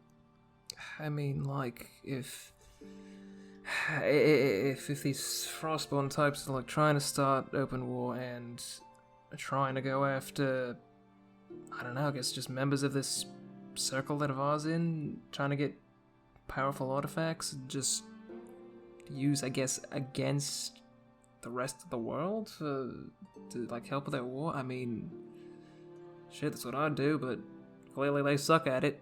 I don't know where that fucking Winslow guy or us fit into all this. Apparently, like, he was paying them, so he's probably a connection. I don't know if the other merchant lords are in on it, or if he was like a lone character. Guys, I think we might be thinking a little too hard on this right now. Maybe. One thing just is not sitting well with me, though. He mentioned our ancestors. Do y'all have exactly, notable ancestors? Vin is going to immediately turn away. It's like that is a yes. You? I'm looking at Amble. My whole family's very notable, at least. Every Markix has, at least, majority of the males have, at least. Like, my sister, she's learning of the arcane, but at least the male side, we've all put our heart and soul into the Force to protect our land, so our name is not uncommon to be heard of. So we got two of y'all with pretty prolific backgrounds. Meanwhile, I'm the fucking poor asshole that grew up in the Aether Garden, and yeah, it's about all I got to my name. I grew up fucking dirt poor, with a dirt poor family. Had just a dad. That's about it. I got fucking nothing. So, I don't know where I'm fitting into all this mess, but if shit goes tits up, I'm bouncing. Just saying. Vin's ears are just kind of folded back during this whole process, and she is really quiet at this point. Look, no Well, offense. you better at least not leave us. At I least, like you lot. You lot I like. So, yeah. won't bail on y'all, but I'm just saying, like, engaging openly and shit, not my jam. If we can get out of any situation as quietly as possible, I'd prefer we take that. So, Well, we still technically have a job to do with the halls, so at least we could probably have at least a path to keep to that. See where it goes from there. out of character, I legitimately forget what our fucking task with the halls is. It was to go with Aramis and see what was going on in Solendist. Guess Okay. what? We okay. found out what was happening in Solendist. Yeah, I'm pretty sure y'all's agreement has come to a close. Okay. It's time to go. I don't know about y'all, but it's time to upgrade that contract. More 'Cause money. Oh yeah, it's a payday for Amble. Let's we- go. Boy, howdy. Well, you lot, I'm fucking tired, so I'm gonna go try and sleep, probably fail, and wake up even more annoyed than when I went to bed. So, I'm sure Amble's been like sipping his drink the whole time, but now he's just gonna. Hey, Imp. yeah. I cast sleep. What? But I missed what you said, KJ. I cast sleep. You many- say yeah. How many and hit then- points do you have, Imp? I have 13 right now, but does that count as psychic? It is not. It's not Oh, psychic? actually, hold on. I need to check something real quick.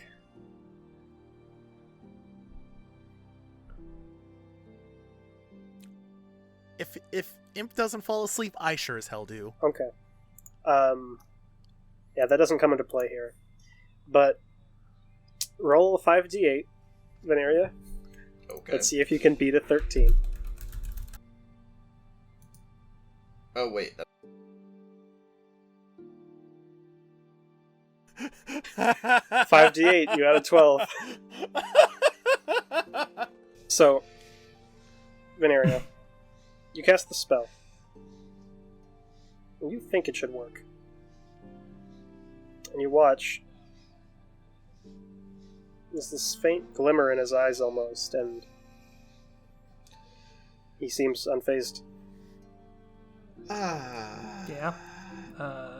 Except, I only have 9 hit points. I think it I'm only gonna- affects one person. It affects an area, so Amble goes unconscious. Oh. I was down in my drink, and then now I just fall with my drink, so it's all over the floor now. Did you miss But you're me? you're sitting at the bar, so you just face plant into the bar. Mhm. Did you mean to hit him? Good job. Sorry, I figured I could just help you somehow. All right. Well, good try. Gonna give her a thumbs up, and I'm gonna start moseying off back to my room. Make an Arcana check, Vin. Okay. Hee. I'm good at those. I'm really good at those. 23. Veneria? That spell should have worked.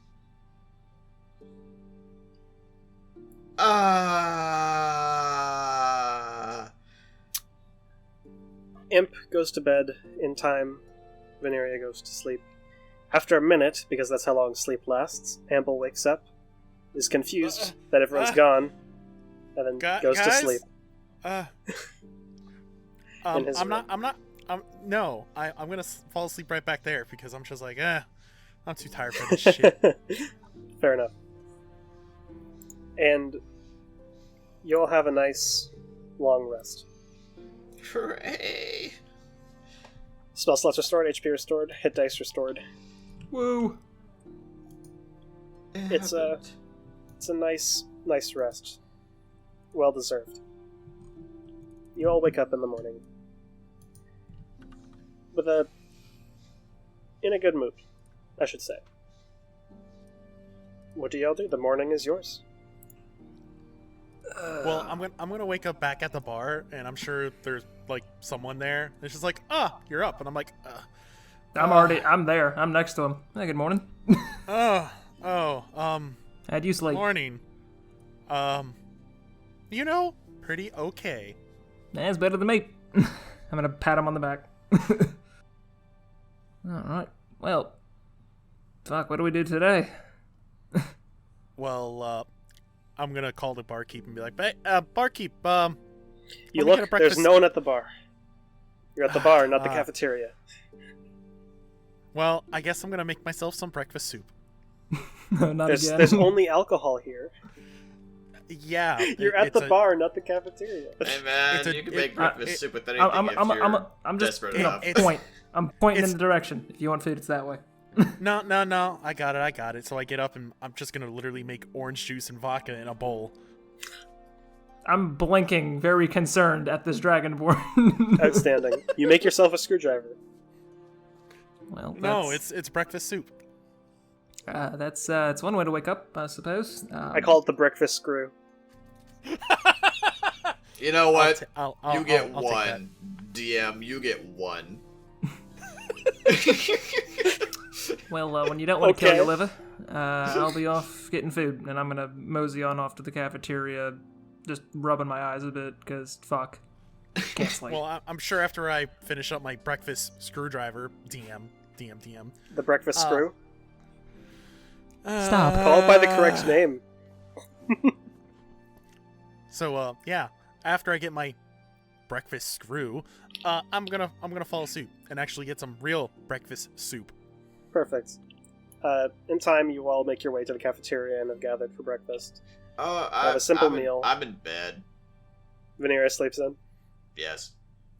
Imp and Amble enjoy a nice breakfast. And Hey, Orin's with us. Orin's there too. It's not invisible anymore. Y'all enjoy a nice, calm breakfast. In time, Imp, you see a faint flash as your ring of far speech glimmers. Sticking that up to my ear. Yep. If you are ready, I should be able to take care of that case of vampirism for you. Oh, thank God. Now I'm throwing myself out of the chair and like, oh, okay, shit. Because it's daytime. I know I'm not in sunlight, but it's like, shit, okay. Oof. Yeah. Wandering on upstairs with some expediency. Does anyone follow? Yeah, because I want to witness. And then I also I'm gonna take an extra steak for Orin to bring up. You can come with, but if I'm getting naked, then you're going back down there. Oh no, I'm staying around then. No, I'll appreciate. I'll respect your privacy. You'll appreciate me, okay? Where are they? Yes. Tao, my friend, where are they now? They're in the cafeteria. Would Veneria have woken up by the time it took them to finish breakfast? More than likely. Then you all see them getting ready to go upstairs as you enter the room. She's in pajamas. Oh, that's adorable. I'm not used to this yet. You'll get used to it in time. See you in a bit. And I'm zipping upstairs. I'm just gonna kind of shrug and just keep going. Do you follow, or do you change Veneria? She casts prestidigitation on her face so she doesn't look like she woke up with just like a wild bedhead, and that's pretty much it. She's gonna go upstairs in her PJs. Sounds good. Fucking perfect. All right. She's got like little Tarask slippers on. Awesome. Perfect. You'll make your way up to the top floor of the magic circle, and you see Avar still bandaged up. Looks like he hasn't prestidigitated himself yet, so he looks like he has a bit of bedhead, but she does it for him. His hair looks beautiful. Well, alright. And he says, you see now his table's covered in these notes. Complex runes everywhere, couple valuable gemstones and the like. And he just looks up to you, Imp. This is going to be quite painful. Oh. So let me know when you're mentally ready. Shit, alright. I have no clue what it's going to feel like, but You follow. Oh wait, hold on. You tell me it's going to be painful, and you follow it up with you have no clue what it's going to be like. What? It's going to be painful. I don't know if it's going to feel as if you're on fire. I don't know if it's going to feel like. I don't know what kind of pain it's going to be like. All right, do not mock me, child. He's gonna exorcise the demon out of you. I'm gonna give Avar like a very overly serious look, and then I'm just gonna kind of snicker and be like, "All right, fuck it, let's get it done." All right. He takes out the pearl that he uses to cast spells and places it against your forehead. I'm really sorry. And no, you're he not. moves it from your forehead to the center of your chest, and it glows briefly, and that light begins to trail off of the pearl and into you. And at first it just feels like a mild burn, like just warmth, and it just gets hotter and hotter, and it starts feeling painful, and it starts to spread.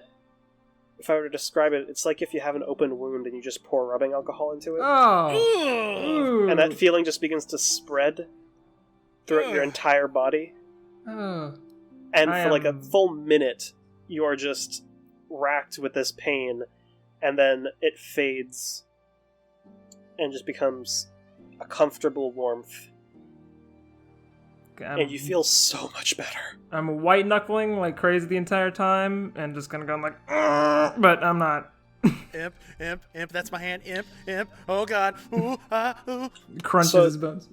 The general concept to explain is the vampirism as the disease infected you, but the curse upon it prevented your immune system from actually dealing with the problem. I basically jump-started that and forced it to, and it has had a pretty good hold on you, so it hurt. I'm sorry.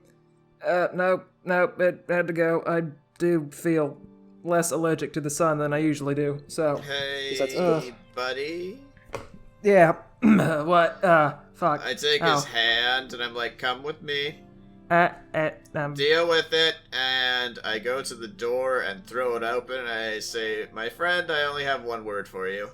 Yeah, fuck, ow. Freedom, and I throw him into the sun. Did you just fucking yeet him into the sun? Yes, I did. Like, no, I meant like, alright, actually... Imp is dead. Did you... Oh, shit! Okay, did you like, actually, like, throw me into arm. Wait, did you, like, throw me into the street, like, full on? Oh, God! Jesus! It's just like you get some fucking sunlight properly for what must be the first time in what feels like forever. It feels nice. I'm immediately squinting, though, because I just came from a dimly lit thieves guild, and like, oh, fuck, okay. I'm scooting on back inside, being like, okay, thanks, cool, I'll get more of that later. Going back over to Avar, and I'm like, okay, remind me not to fucking get bit by a vampire again, because that is all sorts of fuck. But it's pretty terrible.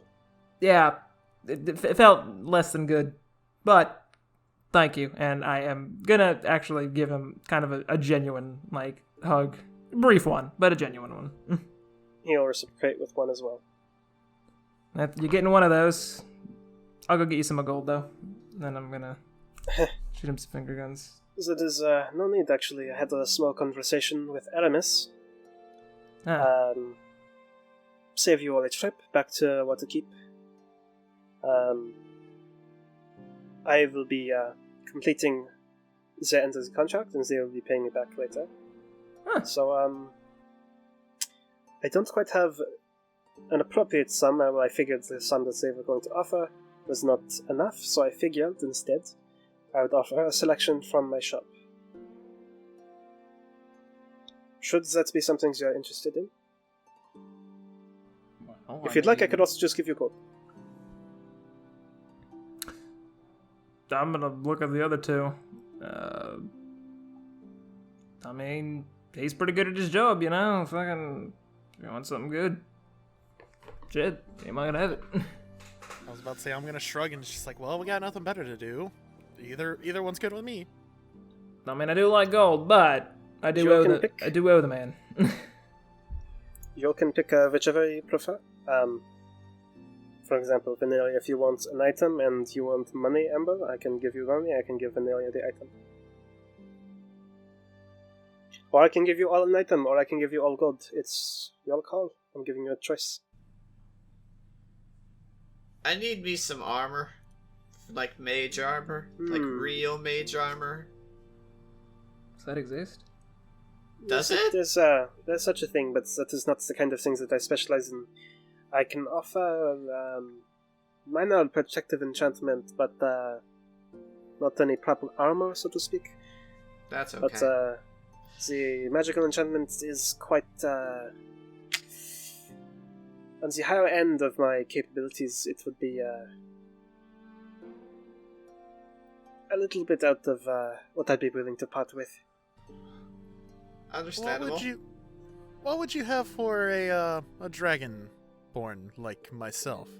Well, I recall you asking earlier about the bracelets of archery. Yes. I would be willing to part with them.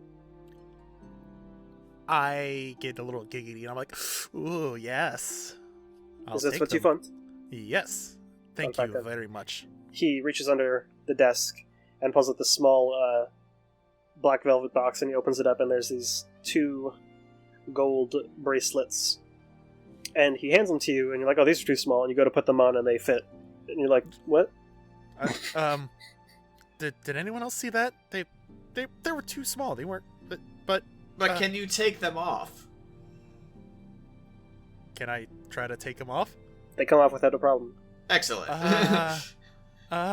Okay. The magic I'm gonna shit. put them back on. Have you never encountered magic jewelry before? It's always a perfect fit. Well, I guess I've Sick. encountered them now. Alright, so you have acquired the braces of archery. Hell yeah. Uh, And then they do +2 to my attack? +2 to your ranged damage rolls. Aha, okay. So it's the same thing as your dueling fighting style, but for bows. Oh, it won't affect on my throwing daggers? Any ranged attack, you get a +2 to damage on. Okay. Not to hit, just to damage, just so you know. Alright. No, that's good. If I keep rolling like I did earlier. Here we go. Alright. So who's next? I gesture towards Avin. Ladies first. To be quite frank with you, I really can't think of anything. Well, I mean, you Would can you ask like a man. Recommendation? It would actually be helpful. And she's kind of sheepish about it, as she has never really been offered anything like this before. Well, I have many items that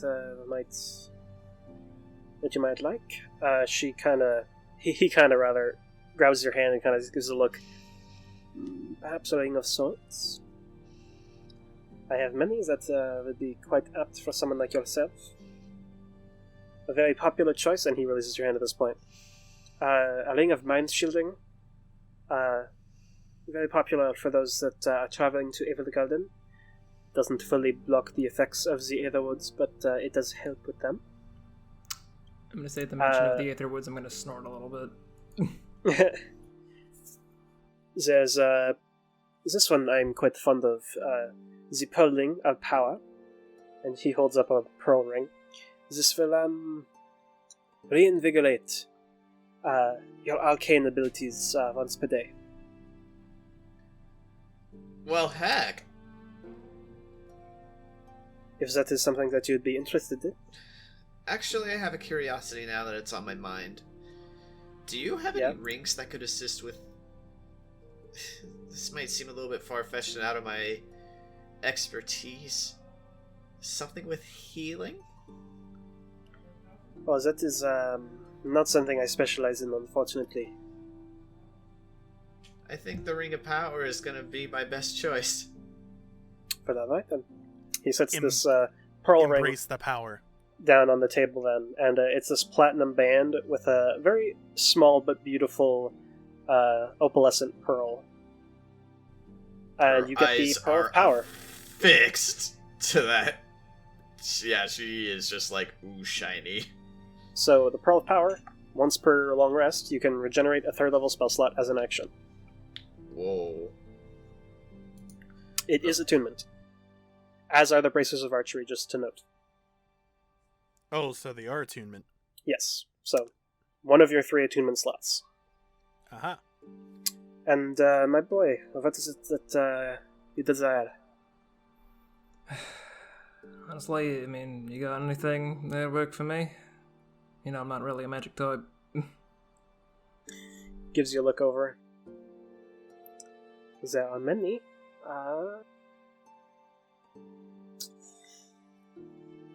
Then he pulls out looks like a set of 5 bracelets. Have you ever found yourself out of knives? Well, no, because I'm a stubborn bitch that holds on to these, and I find myself not wanting to part with them, but if I could throw them, I'd love to. So, I guess yes. This won't let you throw your own, but it will give you a nice substitute. And he puts all 5 bracelets onto his left hand, the one that he has all his fingers on. And he flicks his wrist, and a dagger appears in his hand. Oh! He twirls it and throws it into like a patch of burnt wall. Just and then after a moment, it just fizzles away. That is spicy. These are the bracelets of flying daggers. Oh! Okay, that's super cool. Imp likey. Okay. I am just gonna grab my bag and just give it to Imp, full of fucking daggers. No, you hold on to that. I got this. Alright then. And he takes them all off and hands them over to you. Finally accepting some of my jewelry. It's about time. Oh.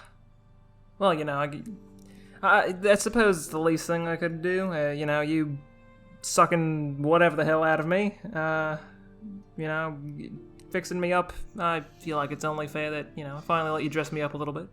Then is But of just course. wide grin as she splays out her fingers with that ring on her middle finger on her right hand. It is a very beautiful ring.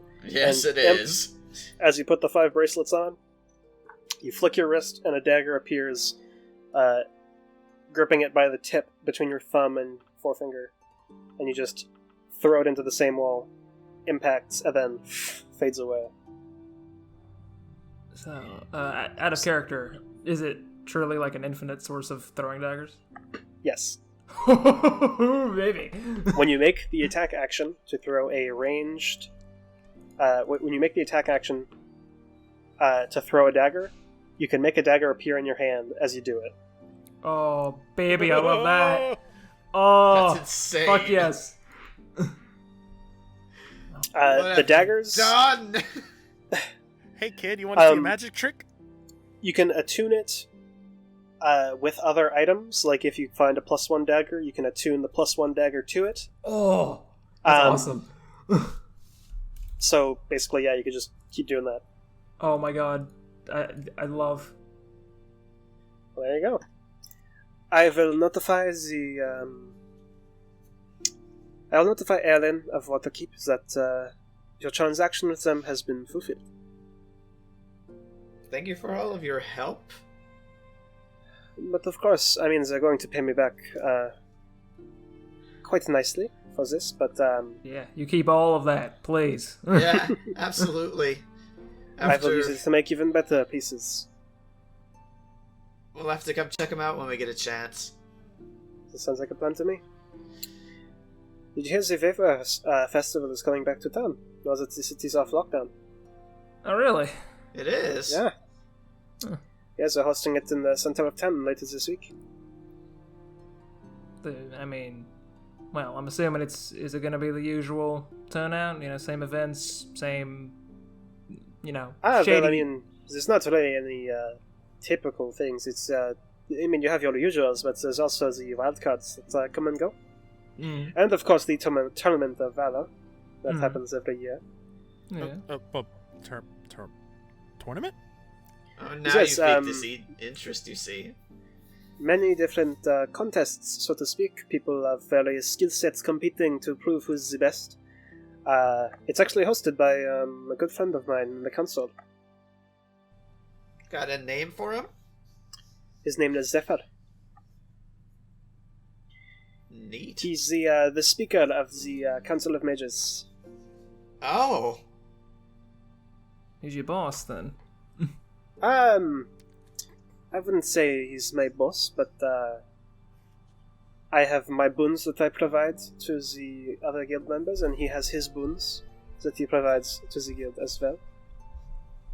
I wouldn't say anyone's truly the boss, except for maybe Tyrion, but that's up for debate. Well, then. Regardless, thank you all for gutting that fucker. Least we could do. But That was the least of our problems. We had to make sure you were safe. and I appreciate it, and I was in your debt. Thank you for the lovely gifts, Avar. But of course. Real quick, Avar. We were discussing some things last night. For the fucker got his comeuppance.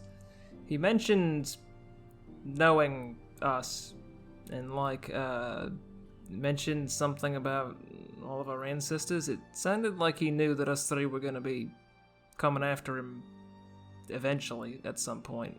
Not exactly sure how to process that. We tried bashing our heads together trying to figure out what he could have known. We didn't come up with much of anything, but something that concerned me. Some sort of mage?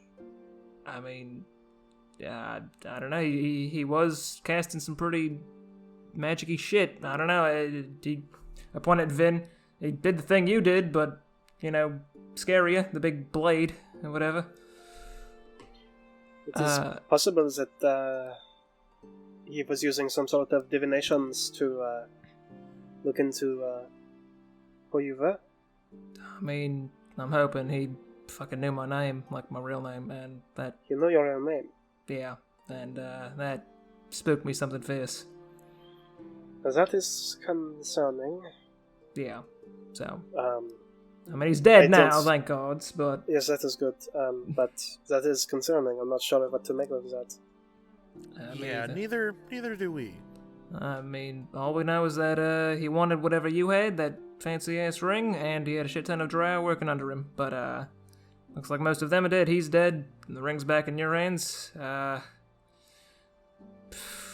mean, I want to say, this little weird chapter of our lives has ended right there, but I got this feeling in my gut that it hasn't, so just...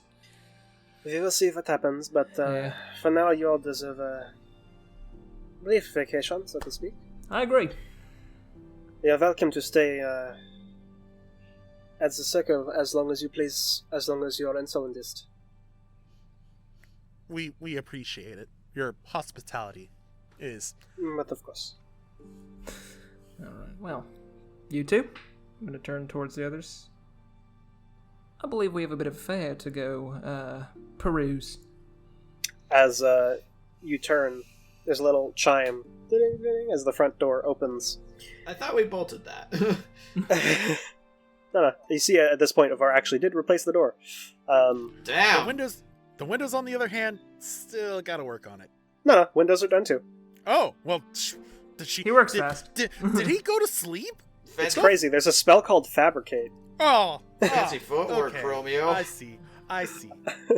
And walking through, you see a white-skinned tiefling with straight horns long white hair, crimson eyes. She looks like she's wearing some sort of artificer's outfit, almost. Very simple, very bare bones, not for elegance, very much for efficiency. And she kind of just looks towards you all, and then passes towards Avar. Oh, well, hello. I heard what happened. Are they with you, Avar? Yes, don't worry, they're all with me, don't worry. Oh, well, that's great, that's great. I suppose I should introduce myself, then. My name is Lorelei. Lady Lorelei Ava Veros III. It's a pleasure to meet you all. And she steps forward and walks past you all behind the counter where Avar is. So, you said you lost some fingers, old friend? And Avar just kind of holds up his hand. Yes, I had a bit of an accident last night. I figured your expertise would be needed. And she just looks at it, kind of takes the bandages off. Well, I mean, that's going to need to heal over first, but, definitely doable. Give me a month. No, 3 weeks. I'll have it ready for you. Thank you, Lorelei.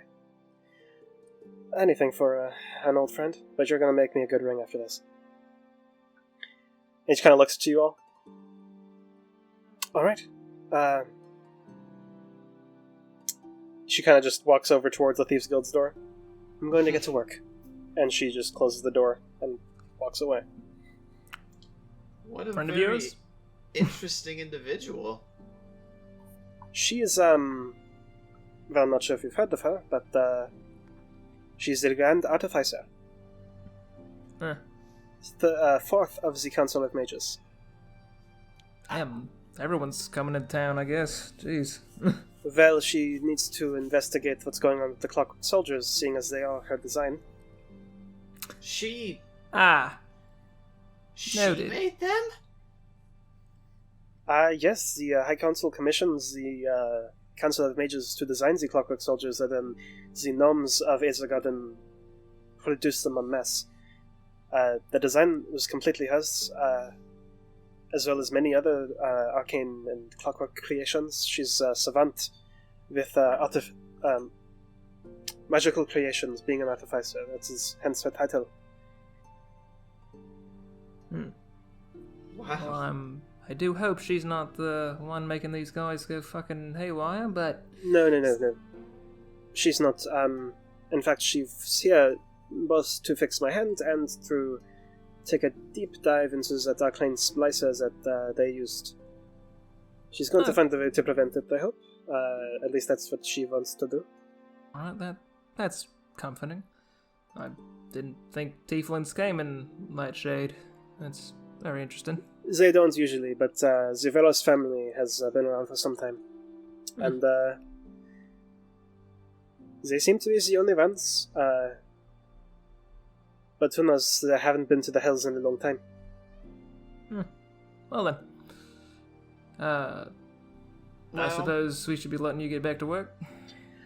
I mean, I'm not really going to be working, I'm going to be lying in bed.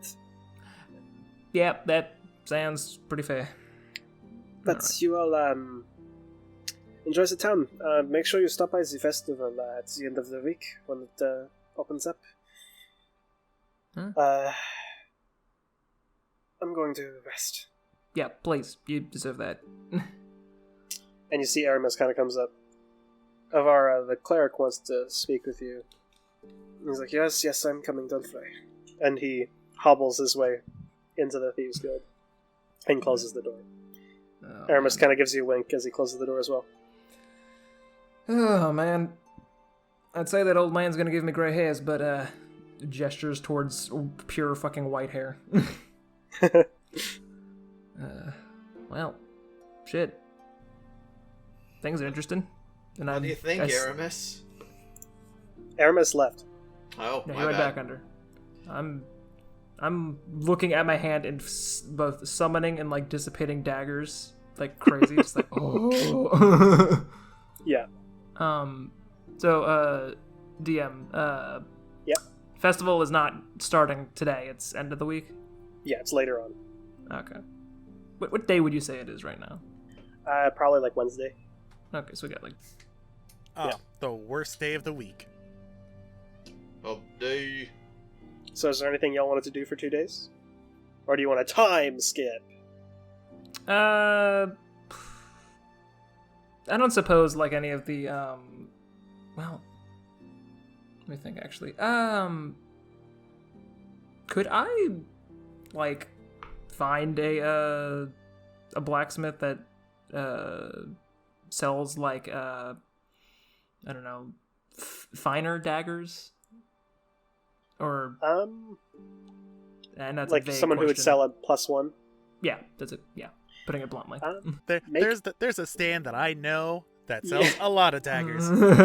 You don't know any shop in specific that's like specializes in enchanted weaponry, but you can make an investigation check. Okay. That was a weird way of me wording that. Sorry, but yeah, just is there any way I can like? Oh, that's a nat one. Okay. You find a homeless man in an alley. Right. Okay. This seems kind of sketchy. What is it that you want? I'm immediately just turning around. I'm gonna like open my mouth and go to say something and be like, nope. Okay, and I'm walking away. Come back! Wait. I have information. Alright, you don't find anything of value. I have Other a than that, no. I have an interesting thing I want to do. Yep. I want to check on the front gate of Solendist. Alright. Just gonna stop by. Yeah, I want to see if anything's changed. Stopping by the gate you entered, which is the west gate, it looks like they're just open. They have like 2 guards, but they're not stopping anyone. Like, traffic is returning to normal. They're not... The city's off of lockdown at this point. COVID Then is it's just kind of like, huh. Weird. And probably goes back to find her friends. I would assume the next 2 days in Solendist are spent rather leisurely between us 3. Yeah. Well, let's see if Amble wants to do anything. Yeah. I Is was there about anything you to want say, to do? the only thing I would probably do is probably like check on Orin because like girl got wings and stinger so more or less kind of like just kind of checking her out and just seeing her skills with her new form, I guess, and just training a little bit with girl. You notice she has slowed down a bit since she's received the ability to fly. The wings, kind of like the way they grew, impeding her on the ground movement a bit. Her speed is now 25 instead of 30, but she does have a fly speed of 40 feet. Yeah, she's growing. She'll it just happens. I was gonna Can I just ask, say, yeah, KJ. is she, excluding the wings, is she like physically larger now? A little bit, not enough to go to the next token size, but she's bigger. Oh. Can I just say I love how fucking like Amble is this like he's a hardened military man turned like ranger and he's fangirling over his wyvern. Baby. Hey, all right. tough guys have a soft side. He's Mine gotta just be a happens to be a good little dad. baby. So, the 2 days pass. Over that time, Aramis explains that the following morning he had gone to Bray, the colonel that you met earlier, and basically explained everything that happened and everything that's going on, and then he went to other higher-ups in the military in the city, basically explained, hey, the situation's solved, the Halls of Eternity have fixed the situation, you owe us one. Okay, bye. Recompense! So he basically... That's why the city went off lockdown. He basically went and explained it. He explains Hell that to yeah. you. And yeah, y'all just have a nice, relaxing day. Avar recommends a spa to y'all if you want to visit it. So on and so forth. Stuff like that. You have a nice 2-day vacation. It's probably been about like a few weeks since I've actually showered, so I should probably go to the spa. Do you want to look for us? Do you want to actually play at the spa scene, or you just want to time skip to the fair? I'm fine with time skipping. Nope, All right, I'm gonna play it's it time because for the I'm going- time skip. Unless y'all want to play it out, in which case... Nope, I am totally going with it. No, we're gonna skip. Okay. I just join with, Yeah. Orin. That scares everyone the fuck out. And I'm like, Oh, my headset got bathhouse to unplugged us. again. Hell Tub yeah. party. Hello? Yeah. Hello. Hello. Okay, I'm back. My headset got unplugged for a second again. God damn it. Basically, me and Imp and Orin go to the like spa house, I guess. Orin scares the fuck out of everyone, and it's like, spa day for us. Didn't Nice. go with. Vin's there too. She's not a fan of baths. Cats. Anyway, Prestidigitation. we time skip to the fair day. Y'all wake up at a decent time. Hermes meets with y'all. And, y'all make your way towards the festival. And I think it's time for a music change. You'll appreciate this one, Shad. Oh boy. Now, I'm gonna have to ask: does the festival have corn dogs? Allow me to explain the thing. Every festival has corn dogs. I don't care what you say. So as you enter, you see lots of streamers have been set up. Lots of stalls have been opened. Tents are up in the city square. I actually have a map for y'all. Ooh, Oh. I Oh. want to lean in and chat with Aramis when I get a chance. Then I'll let you finish explaining first. There's lots of people, big crowds, couple platforms set up, a bunch of different games going on. There's just so much going on. It's chaotic and amazing. Yep. It's good shit. Good place to pick some pockets. But Imp, come on, really? Are you saying that? Is this what you're saying to Aramis? well, I'm kind of saying it to the party in general. I mean, they expect it of me. But Yeah. Really? Come on. have you met me? I mean, to But- be fair, have you met him? No, You I wanna talk. haven't. I haven't met his dark side. Clearly. Look, the dark side is just me normally. So, I mean, you get what you get. Listen, But, Apple. It's only illegal until you get caught. Then, I like her. I'm not she done is getting yet. better and better in my book. It's only illegal if you get caught. Then it becomes a challenge. I am just gonna just groan. I just hand to my heart. I'm like, oh, I love it. I love it. Aramis leans into Veneria. Wait, You're not what? really grown. I'm going through weird phases.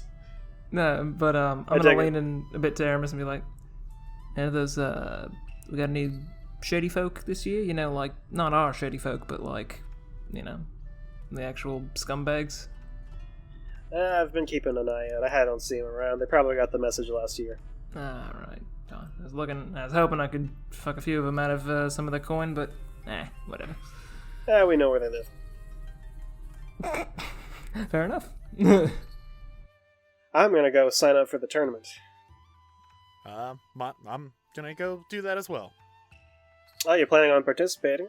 Yeah. What are you gonna enter in? Whatever I can, really. Kind of looks you over. I recommend the archery tournament or the fencing tournament. I'm going hand to hand. I'm gonna try both. I'm You mortified can of certainly whoever. try. I'm mortified of whoever fucking goes against you hand to hand. Jeez. Reigning champion, 4 years and running. Yeah, for good reason. All right, Aramis. I'm gonna fight you. Let's see if you can make it to the final round. Oh dear. Or maybe we'll get lucky and you'll get matched against me first. And he gives you a wink. She definitely laughs at that. It's like, Do you have a death wish? I feel a little bit more reckless all of a sudden. I feel like the mage tournament is going to be what you want to do. Yeah. Fair enough. And she fucking finger guns him. Registration's over this way if you want to follow me. Fuck it, Sure. let's go. Tao, Yeah. I'm not asking in character because I live here, but what would be befitting of my talents in said tournament? For the Tournament of Valor, there are 5 events that goes in order of hand-to-hand combat, fencing, archery, blood and steel, and then the mage tournament. One of those sounds so much more violent than the others. Blood and steel is when people use real weapons. And there's like clerics on standby. Yike. The fencing, is it dexterity based? Yes. Fuck it, I'm doing that. All right. So Imp signs. So you all get to the registration desk, and you see there's this old human lady, probably in like her 70s, which is impressive because it's old and fantasy times. Hello, are you here for the tournament? Why, yes, good sir. I am a lady. Amble? Nah. He didn't mean it. He didn't mean it. Yes, we're here for the tournament. And what would you like to register for? Everything. Don't Just listen want to to him. register for everything. Don't listen to him. No, please don't listen to our I'm- insane I'm dragon gonna raise. friend. I'm gonna raise a hand and just clamp his muzzle shut. All right, sign me up for fencing. Sign this bloke up for archery. All right. Hold on. What's your name? I need to write it down. Just call me Imp. Imp. And where do you hail from? From this lovely town of Solundist. Local. All right. And she puts into like a file, like a folder, and you see like these 5 different bins with different pages set up. It looks to you, Veneria. And you're a tall one. What are you registering for? Mage tournament, please. Mage tournament. All right. And your name is Veneria. Veneria. And any surname? Rosario. Rosario. All right. And you hail from? I hail from the Aetherwood. From the capital. I see. Aether Gardens. All right. And she sets that down into a bin. And you, sir, the obnoxious one. And he gestures to you, Amble. I'm releasing the snoot. No, I'm gonna smack your fucking hand, you impolite fuck. Impolite. I'm gonna be signing up for fencing and archery. Oh, 2 in 1. That's a. I like your style. Fencing and archery. Your name? Amble Markix. Amble Markix. All right. And you hail from? Ironlock. Ironlock. I can see a military man when I see one. And puts the paper down. And then Aramis kind of strolls up. Oh, Aramis, it's good to see you again. The usual, I suppose. Yeah. They know. All right. Just Aramis, no surname, you note. Waterkeep. Hand to hand. Sets it in the bin. It's really quite All right. impressive. Well, have fun at the fair. The tournament will be the grand finale, so be ready back here by around 5 p.m. You got it. Have fun at the festival. Will do. Let us mosey. Alright. With So what do y'all do? Mosey. Fucking old lady Tao was the funniest fucking thing I've ever Yeah, heard in my life. dude, wow. I'm old, Beautiful. God damn it. I'm very old. and still a man. Was that a slip, Kip, when you did that? Abso-fucking-lutely. So what do y'all do? Vin I'm is still going gonna to go find a corn dog. Yeah, Vin's gonna go find treats. Corn You find dog. many tables with lots of different foods. She is sampling Um, everything.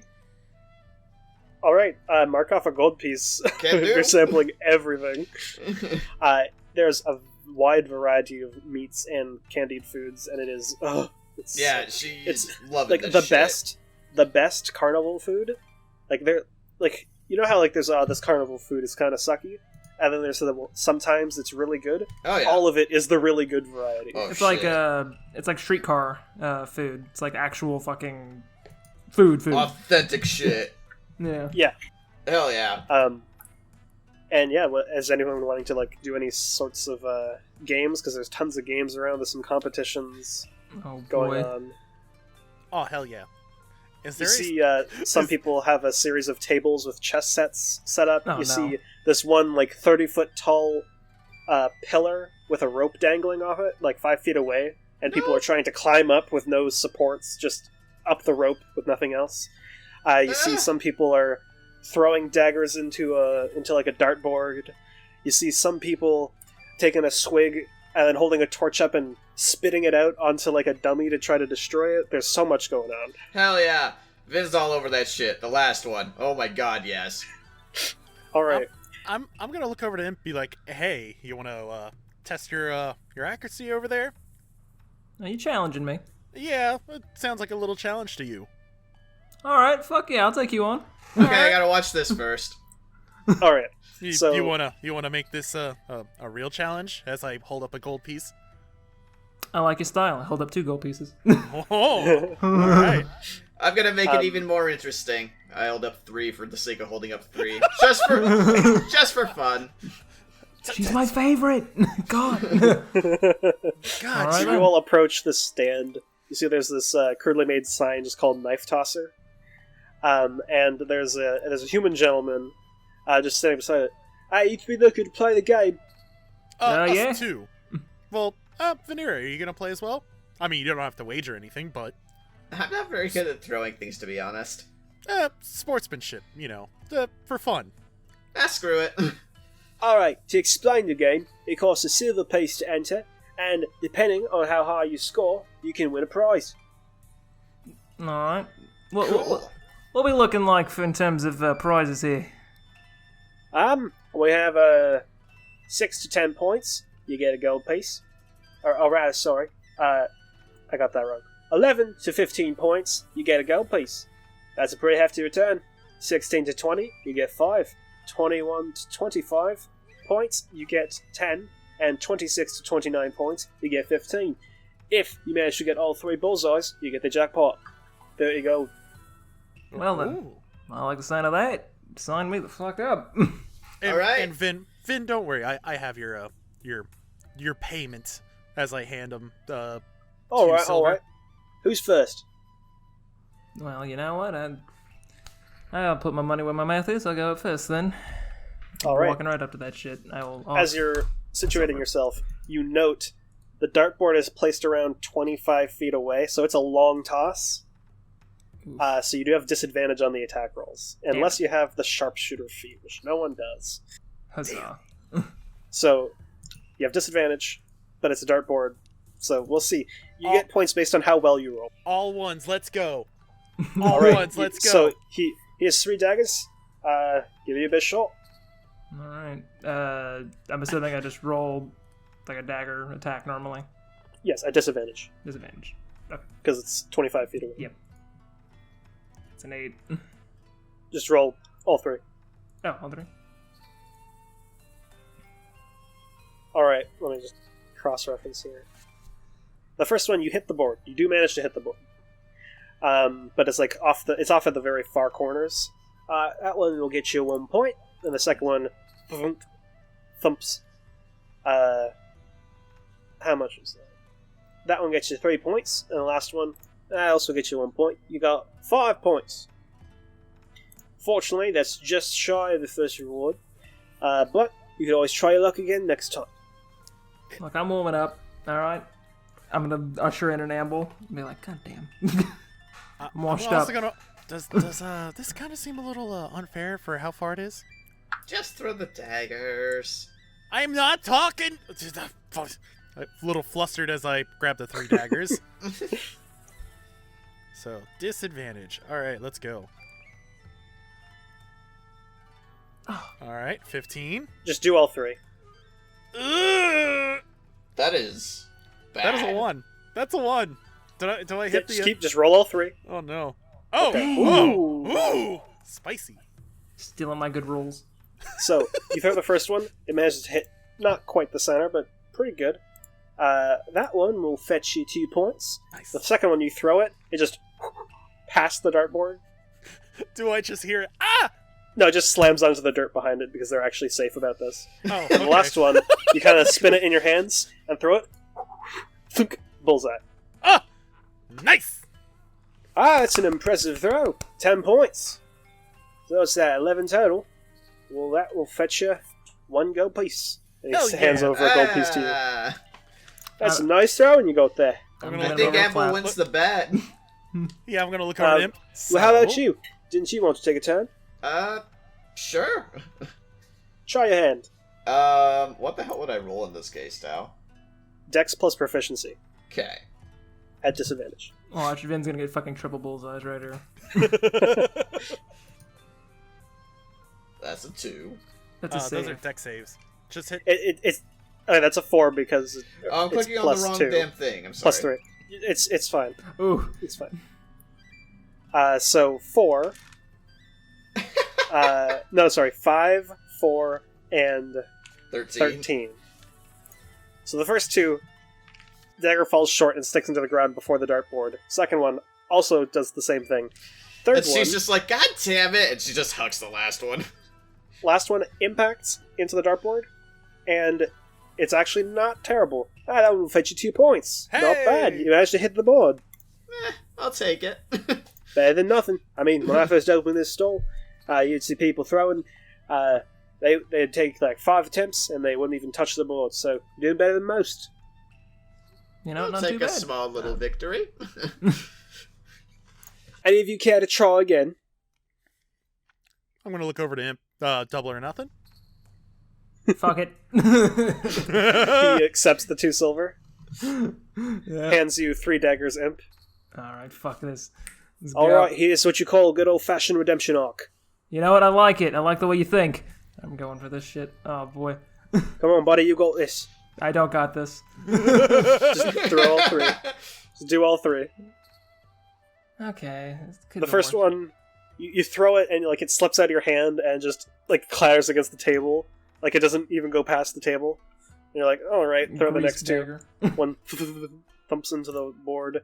3 points and 2 points. Not bad, not bad. Still shy of a reward, but you know, Alright. I better than gotta last time. do it again. Well, let's let the gentleman that paid go first. Amble, was it? Yes. Hands you 3 daggers. Give Thank you your best shot. Let's try. Will the reigning champion retain his status? Probably. Yes. The answer is yes. Ding ding ding. I believe that's 5 points. You tied. No. Okay. Unless I'm wrong. 6 points. Just barely beat you. Haha. And you wish to try again. Do I get a prize or? That one you do not get a prize for. Damn. 'Cause I misspoke. You need 10 points to get a prize. Well, I'm still up 1. Ta-da. And you wish to try as well. And he hands you 3 daggers, Veneria. Cool. Boom. Boom. No. The first 2 are plus 3, by the way, so that's a 17 and a 16 and a 1. So... 17. Wow, you got 6 points, you tied. Son of a bitch. I'm pretty good. All right. then. One more for a tiebreaker. Well, I mean, Amble did win 2 rounds in a row, and He you did. tied once, so I think Dragon You know- Knight Friend's the winner. Alright. You I know guess what? Unless that's you want right. to play again, I'll happily take your money. You know, I like the way you think, but I'm good. And Yeah, how much so, how much gold do I actually owe Amble now? Like, Well, it's Well, it's 3 gold and then double or nothing, so 6 gold to Amble. Okay. You now Nice. have plus 6 gold. payday. Actually, plus 7 because I won 1 gold. Exactly 1 gold. Well, there you go. Nice. cool. Payday. Now let's go see Legal what... payday. Oh no. We were betting illegally. Shit. Guys. I we mean, need it to was It's go. not just an illegal between bet. us. You're It's fine. just friends. You'll live. Anyway. As you walk away, he's like, have a good day at the fair. Thank Thanks for you. playing. Thank you kindly. And alright, let's see what she can do now. Pointing at the fire thing that like Vin wanted to do. Yes, Oh, there's a big yeah. grandiose sign that says Dragon Training. Hell yes! She is. Well, I don't think fired you're up allowed to about this. participate. Alright. Pointing Yeah, at- she goes fucking... she goes sprinting after that shit, dude. Oh, she's excited. You see a red-skinned tiefling standing with their arms crossed, very basic clothes, and there's this one kid that they're like holding up, like, all right, now be very careful, but just give it all you got. And the kid's like, okay. Swigs like squints, and then big burst of flame out. Doesn't even reach the dummy, but the kid's like, that was so cool, and puts him down. And he just runs off to his parents, and everyone's having a good old time. And they look over to you and like, you're looking to train your dragon? Yes. Excuse me? Did you read the sign? Points to the sign that says dragon training. Why, yes, that's cute and all, but excuse me? Yes, I would like to do that, please. Oh, I'm sorry, sir. Are you offended? Oh my god! As I walk away. He's new around here. Don't worry military about talk. him. I figured. Are you all interested in playing the game? I'm just gonna watch this. I'd love to give it a go. I'm gonna go off a distance. Ooh. Yeah, I would! Come back, friend. You're making a scene. This might be a let him bit be. Let him dangerous. simmer. I'm like standing like 20 feet away with my arms like crossed, just all pouty. I'm gonna be. As she holds up a bucket of water, just in case, because I haven't had a third folk try this game before. I'm gonna have it on standby to throw on you in case things go terribly wrong. I completely Okay. understand. Okay. This is a verbal agreement that if you ignite, I am not liable. I also understand. Thank you for understanding. And she hands you a bottle of alcohol and a lit torch. What do I roll? I'd like you to make a dexterity check. Interesting. No disadvantage, just making a dexterity check, no modifiers, because it's an improvised attack against an armor class of... Let me find it. 13. So you have to beat a 13. 14! Oh. Hey! 14. Alright. Roll 1d4, because you hit, you now have to do damage. Okay. Let's You go! did it! So, expertly, you see Veneria take this big sip and hold it in her mouth. And she holds the torch up and this massive gout of flame sprays out and engulfs the entire dummy and completely burns it away. And she's like, well done, well done. That is no easy task. And she twirls that torch around her fingers and then just holds it back out to her before turning it back to herself and blowing it out. Well, and she hands you 5 gold. Oh! Thank That's you! the prize for winning. I mean, yeah, I'm gonna need to get a dummy now, but yeah, that was great. Well done. And you see, Thank like, you. there's a small crowd watching. It's like, yeah. I'm clapping. I was about to say, I'm clapping too, but I'm slowly walking Also, up. mark off 5 silver pieces because that's how much it costs to play the game. Okay. Well, I made my yeah, money well back. done. That was great. You're a natural. I'm at 30 gold and 95 silver. Damn! Nice. I'm gonna walk up and be like, you need that fire put out. She looks at you like with a side eye, and just without looking, throws the bucket onto the burning dummy. Oh, yeah, okay, yeah. I'd appreciate if you didn't tell me how to run my stand. You know, maybe I would have, shown that I am trained. Just being a little snarky shit I am right now, because I'm still a little triggered. Hashtag. Oh. I just huff out a little ice. And just... You're Well, adorable. I'll just be like, Vin, that was very good. Thank I'm you, impressed. friend. Alright. I think it's time for us to go get in a fight. I mean, we probably still got time. Is there anything else you wanted to do in the festival? Whatever my friends want to do at this point. What kind of knickknacks could I find for Orin?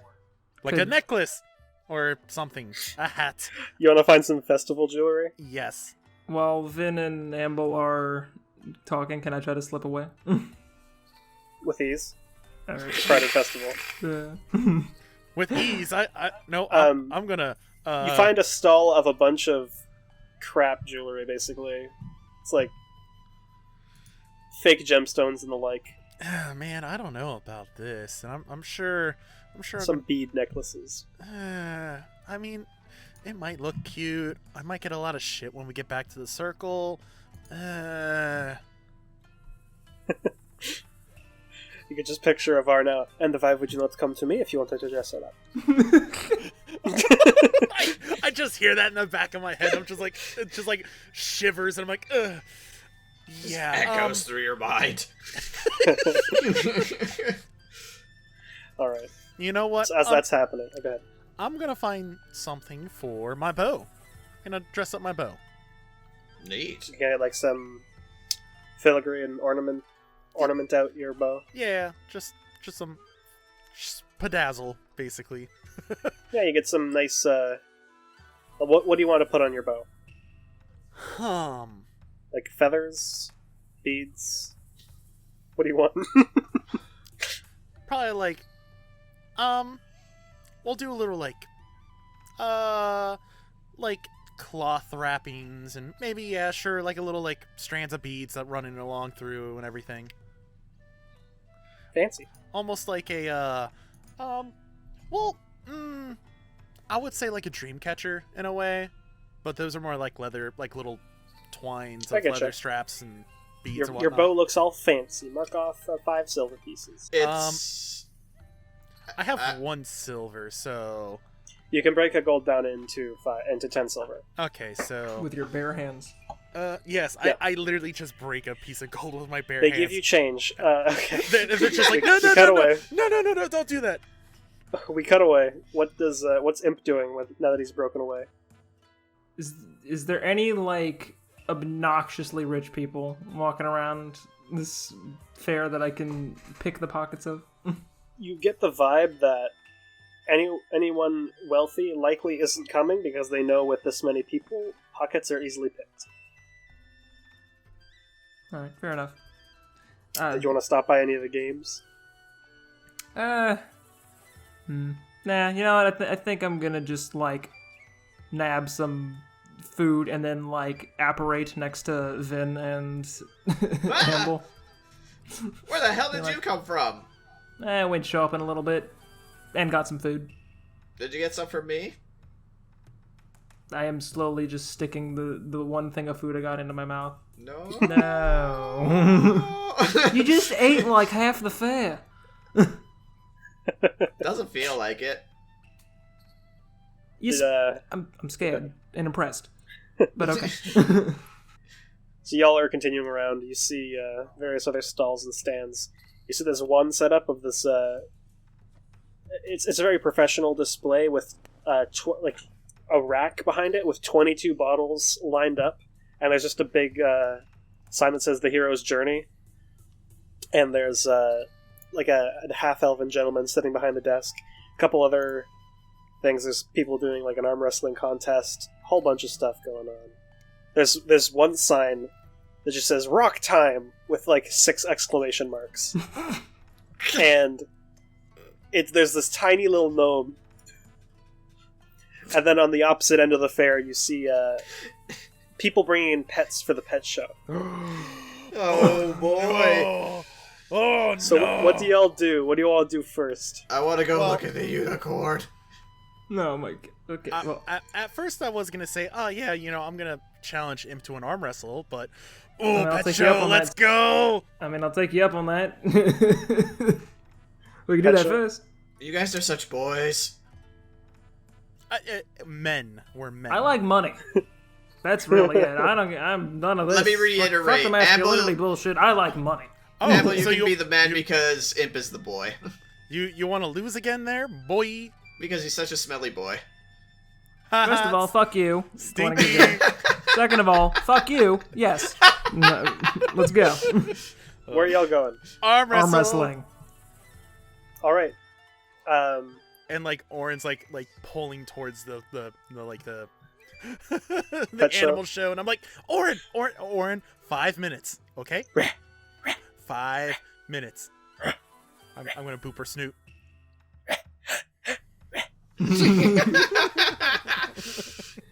I picture she's doing like the thing that huskies do sometimes, where they lift their forepaws off the ground a little bit and start stamping. No! Yes. Exactly that. Melts your heart. But y'all get a table at the arm wrestling contest. If you don't want to actually enter the contest, and you just want to go against each other, they're like, yeah, go ahead. Is that what you're doing? You want to wager in another gold there? Fuck it. Let's do it. All right. Imp, what's your strength score?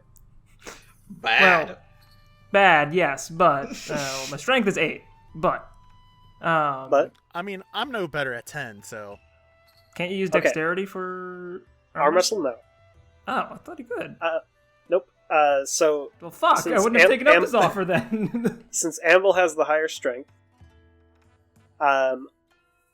it's by 1 modifier. I need you to roll a d6, Amble. If you roll a 3 or higher, you win. Oh boy. I legitimately thought. Let's go. Magic dice, let's go. Damn it. It's close, and he gives you more resistance than you thought, but eventually you put his arm to the table. Woo! I'm sliding a gold, Yes! but pouty. Ah! Damn. Whew. I legitimately thought I could use dexterity for that. Yeah, no, it's straight strength. And then this big burly dwarf walks over to Amble. He's like, "Oh, fancy that. How about you like a go?" Oh, is that a challenge? He sets 5 gold on the table. Ooh. Ooh. Go for it. All right. I like your challenge. As I slide over Imp's 1 gold and just top it with 2 Oh. more. Or no, wait, it was 5. 4 more.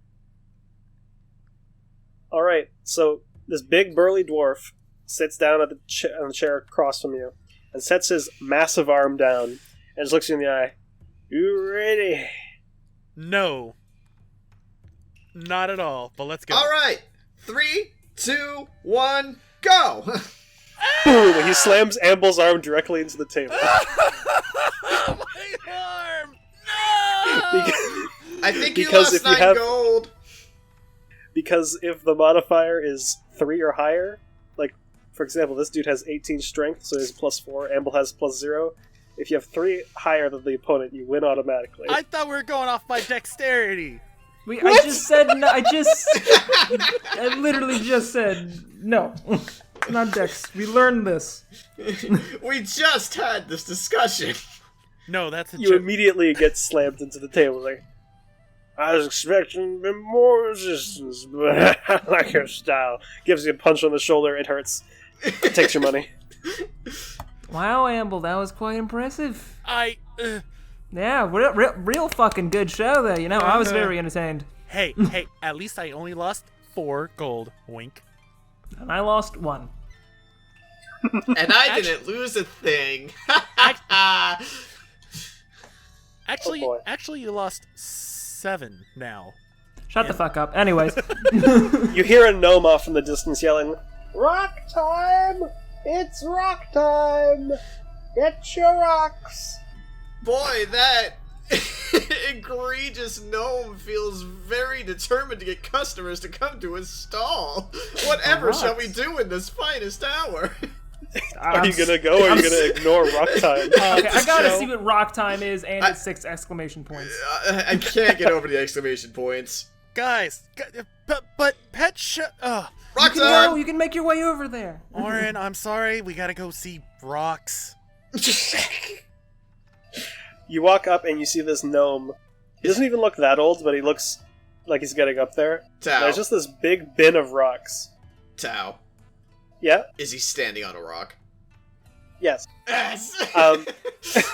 There's this big bin of rocks, like, probably like fist-sized rocks. And they're just various different colors. Some of them are like speckled. Some of them are very pretty. And it's like, hey, you can get a rock from the bin for a gold piece. Cool. There's also the big rock, and he points to a big rock. If you can move it, you get the jackpot prize. What is the jackpot prize? 50 gold. Oh. I thought he was gonna say like more rocks. And that would have been really I cool. thought he was gonna say all the rocks in the bin, and that would have just been so much more funnier. Well, no one can carry that many rocks. That's not very, it's not a practical reward. I'm trying to run a business here. I'm just thinking outside the box, man.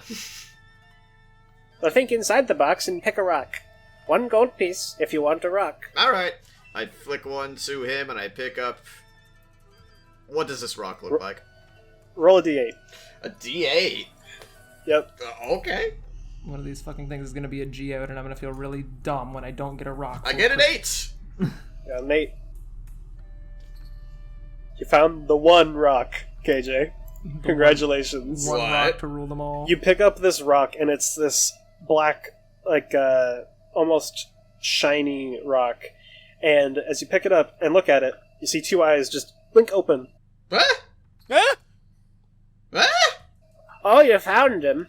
That's a handy little elemental I snuck in there. Whoa. Congratulations, you found a rock in the bin, the one that's actually alive. You did it. Whoa! Wow. It kind of almost crab-like legs kind of crawl out and just kind of curls up to your shoulder and just sits there. She's just cool with it. You now have a pet rock. What? Well then. It's mine? Yeah, you won it. Your name is Rocky. The rock makes rock noises.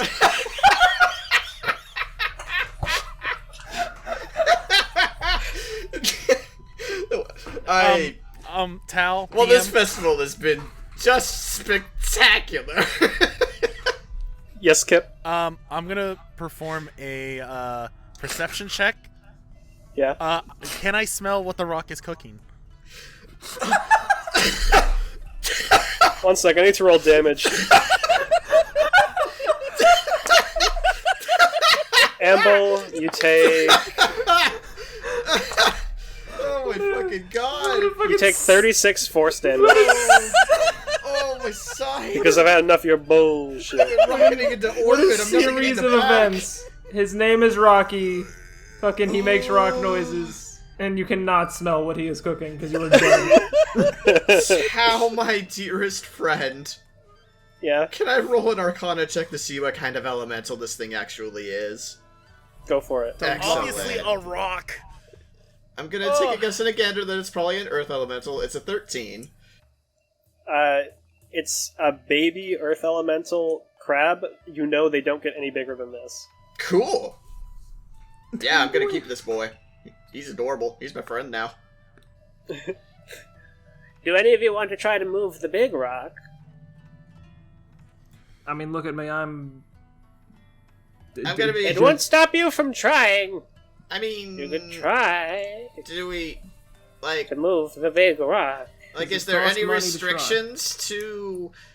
You need to use your hands, and you can move the rock. If you move the rock, you get prize. Do you want to move the rock? Does it cost anything to try and move the rock? It costs a grand total of 1 gold piece. Yeah, you know, fuck it. I'm going. Let's give this a try. Let's see. Give Amble more fuel to make fun of me with. I mean, then it toss doesn't him a really get gold. much lower than attempting to push a gigantic boulder. You know what? Fuck it. We're hitting a low. Let's go for it. And then I'm gonna toss. Will he push the rock, or will he not? I'm assuming. That was this is- supposed to rhyme. I'm assuming. I it's mean, straight an A strength for roll. effort. Go ahead and make a strike check. Oh, goodness.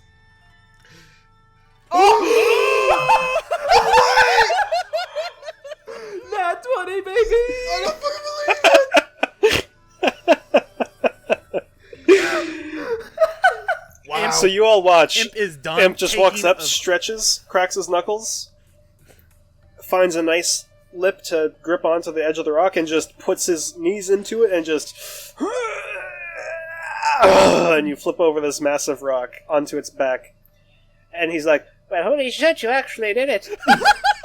Yeah, fuck, I wasn't expecting that to work. Okay, then. Holy shit, he actually did that. And he kind of just, like, puts this tiny chest onto the table. I mean, take it, I guess. Well, thank you very much, sir. And I'm nabbing that chest to give him a little 2-finger salute, and I am giving Amble the shittiest fucking grin ever. You watch as y'all are doing that. He just picks up the sign. I guess rock time is over.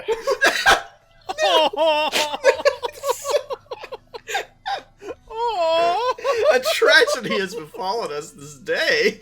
Oh my god. Town, what will we ever do without rock time? It was a part of my what do y'all daily do? culture.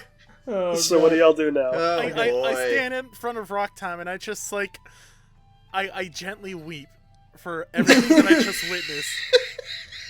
Why are you crying? I'm just going to get more rocks for next year. It was beautiful. Thank you. I'm going Okay. over to Orin and bringing her over to the pet show while her dad is fucking crying over rocks. It just kind of awkwardly Uh, stands beside Amble. Doesn't all right. say a damn thing. Y'all make your way over to the pet show, leading Oren, the crowd making a wide berth for you. And you see a human woman keeping track of all the pets and stuff, and they're getting ready for the stage. They're using the stage that the tournament's going to be taking place on before it actually starts. So after the pet show is when it's going to start the proper tournament. And she kind of just watches you approach. Oh, that's a wyvern. Oh. Are you looking to enter it? I'm not saying anything. Imp has her. But you're with us. Like No, you said that I was crying and you took her that way. But You're there, They're Amble. there. For the love of Christ. No, I Stop being a moody bitch. No, because I thought it would be absolutely hilarious to see Imp walking around with Orin that is like 8 times the size of him. She to this is like, show. But yes, I would like to enter myself in my my little Wyvern girl. Okay, and what is your name? Amble Markix. Amble Markix, alright. And her name? Orin. Oren, alright. She goes, You just hang on to her for now. We'll call you. We're not going to put her with the other pets. she is fine. I understand that, but there are tiny animals that are going to cry. So, Well, that's their problem. are you keeping like tiny goblin people backstage? no, the animals, when they see natural predators, probably are going to be afraid, especially when they can't leave. You're not putting Oren with the rest of our pets on fort. Just wait. I'll call you up, okay? All right. Thank you. Let's get this on the road then. I just made the deadline. And she walks onto the stage. It's like, goes over the whole song and dance of the pet show. You see a couple people have some very beautiful looking dogs. A couple people bring out cats that look kind of grumpy to be there. And there's a couple babies, like baby cats that are just adorable, and everyone loves them. And then Oren comes on stage, and everyone's like, "Oh God!" And a couple people scream. She's friendly. Come on. Hey, Amp. Yeah. That man's an idiot. I have apparated popcorn and I am fucking eating it. Yeah, All right. yeah, he is. Now we're gonna take a vote. Please leave your ballots in the box. Thanks. And then, over the course of 30 minutes, people vote. And then afterwards, they kind of like go on stage and then begrudgingly read out. And the winner of the Solendist annual pet show is Amble Markix. Alright. Oh my God, Orin! And I'm like holding on to her, like trying to carry her, and I'm like, oh, you're heavy baby. And I carry her onto the stage to claim our prize. You get a bag. Legs are trembling. You get a bag of gold that you can count at a later time. Vote shows that Oren was most popular with the kids. What are your thoughts on that? She absolutely adorns just people, and I am so happy that the youth has really had a likeness to her. Yeah, unsurprisingly, you had no votes from the elderly. Oh, I mean, Yeah, What are your but what thoughts do on they that? know? I One of them had to leave due to post-traumatic stress from war. yeah, What do you think about that? sorry, she's I'd like to imagine this fucking like newscast anchor out on the road with like a microphone, and it's just like, "How are you enjoying me grilling the absolute ever living shit out of you?" Oh no! Well- Oh no! My parents are gonna see me on the TV. Oh no! Well, well, thank you all for coming to the pet show. Be back in about 30 minutes for the tournament. Okay. They didn't seem too enthused about having a wyvern show up at the last minute. Well, that's what happens when you have a pet show. When I have a fucking pet wyvern. Yep, wyvern. Wyvern. That's not a word. Girl. I have a girl. Girl. All right. Oh god, I need to remake the Shavira scream thing now though, but with Orin. God. Oh boy. Perfect. So, I'm assuming y'all are gonna wait for the tournament now. Yeah. More than likely. Well, if All right. we're all gonna be waiting, can I count that bag of gold? Yes, there is 100 gold in it. Yo! I am gonna look cheeky as fuck to fucking imp. Hey, look, you didn't do shit. That was the dragon. Yeah. Yeah.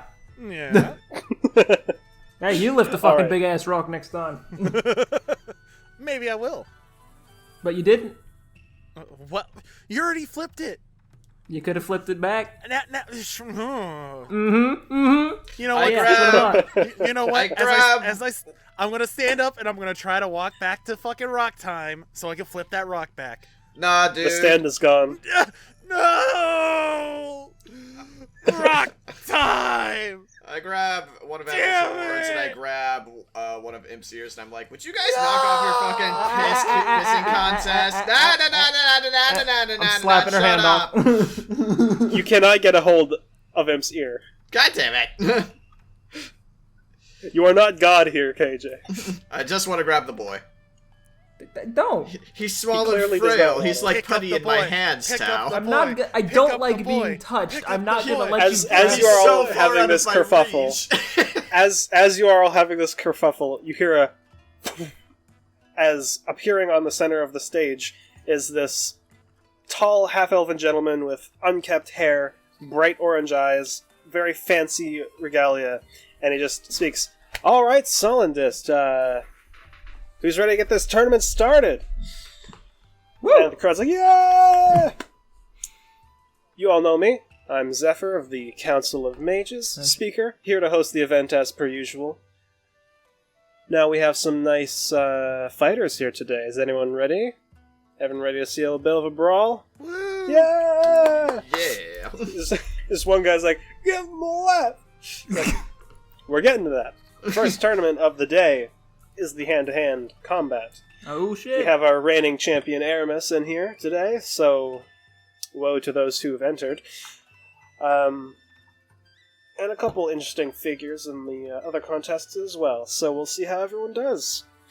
Without further ado, though, let's get round one started, and he vanishes from the stage. Flashy. And you see he's standing on top of a pole around 30 feet in the air, like embedded in the ground a little ways away. He's like, "On the right side here," and to just go over briefly, because I don't want to go super in depth. There's like several rounds, like three main rounds. Two people fight. There's this half-orc dude and this dwarf, and they're getting into a brawl. Half-orc ends up winning, so on and so forth. Eventually it comes down to this half-orc dude and Aramis is kind of like, alright, I'll give you the option to concede now. And half-orc's like, no. It's like, you're lost. Famous last words! The half-orc runs forward with a big overhand punch, which Aramis just slides to the side, and then just one shot to the ribs, and he just kind of like goes, oh! And you just hear the wind get knocked out of him. And then just, like, boxing style, just punch, punch, punch, and he just staggers back. And then he, like, shakes it off. And a rage runs up and tackles Aramis to the ground. And pins him, and then just raises his hand and boom! One right into the face. Boom! Another one right in the face. And he's like, looks surprised, like, oh, I wasn't expecting this level of conflict. And then, in this position, he moves his head out to the side and the orc punches into the ground.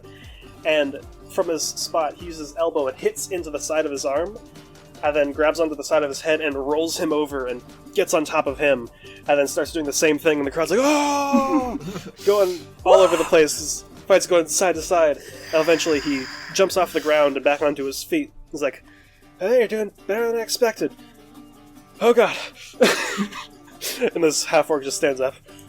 Likewise. And just raises his fist, going in for another round. And half-orc runs forward for another punch. Aramis goes to dodge, and then the orc feints and manages to get a hit into his side, and he kind of like vaults away. And Aramis just starts basically sidestepping and dancing around this dude, using his agility to his advantage. And then he's like, you've seen most of the time when you see Aramis, he's very reactive. But this is the first time you've seen him like rush in.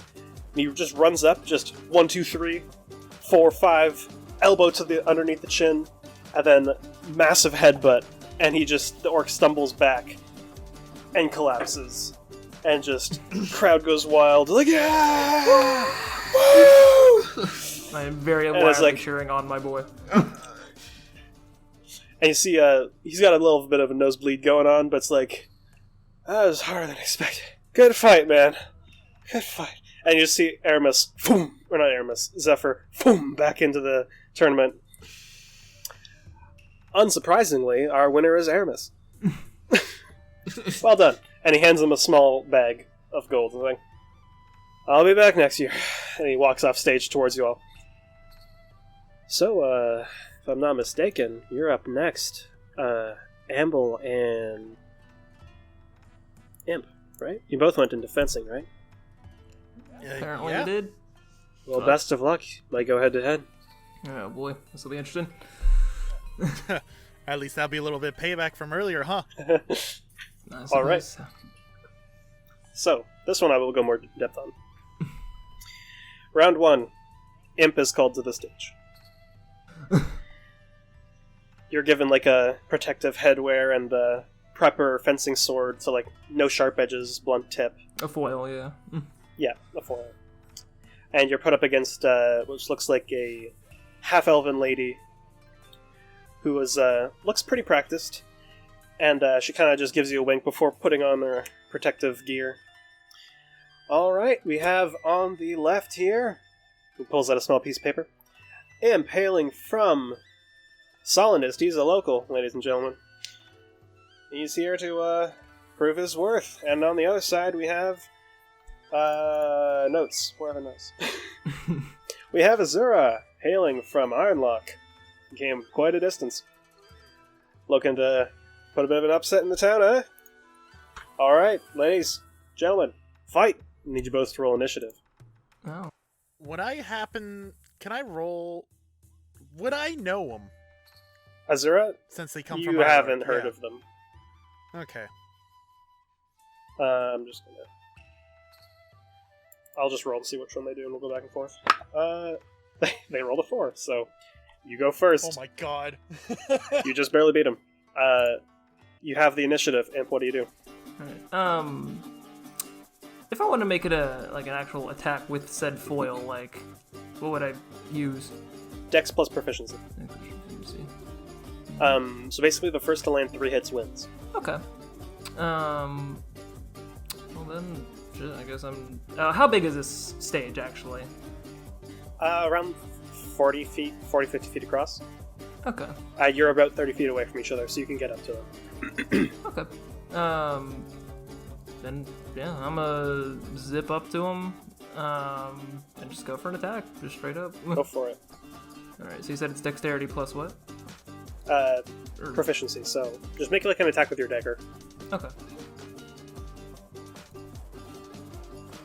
Yike. So you lunge forward, and they manage to parry you.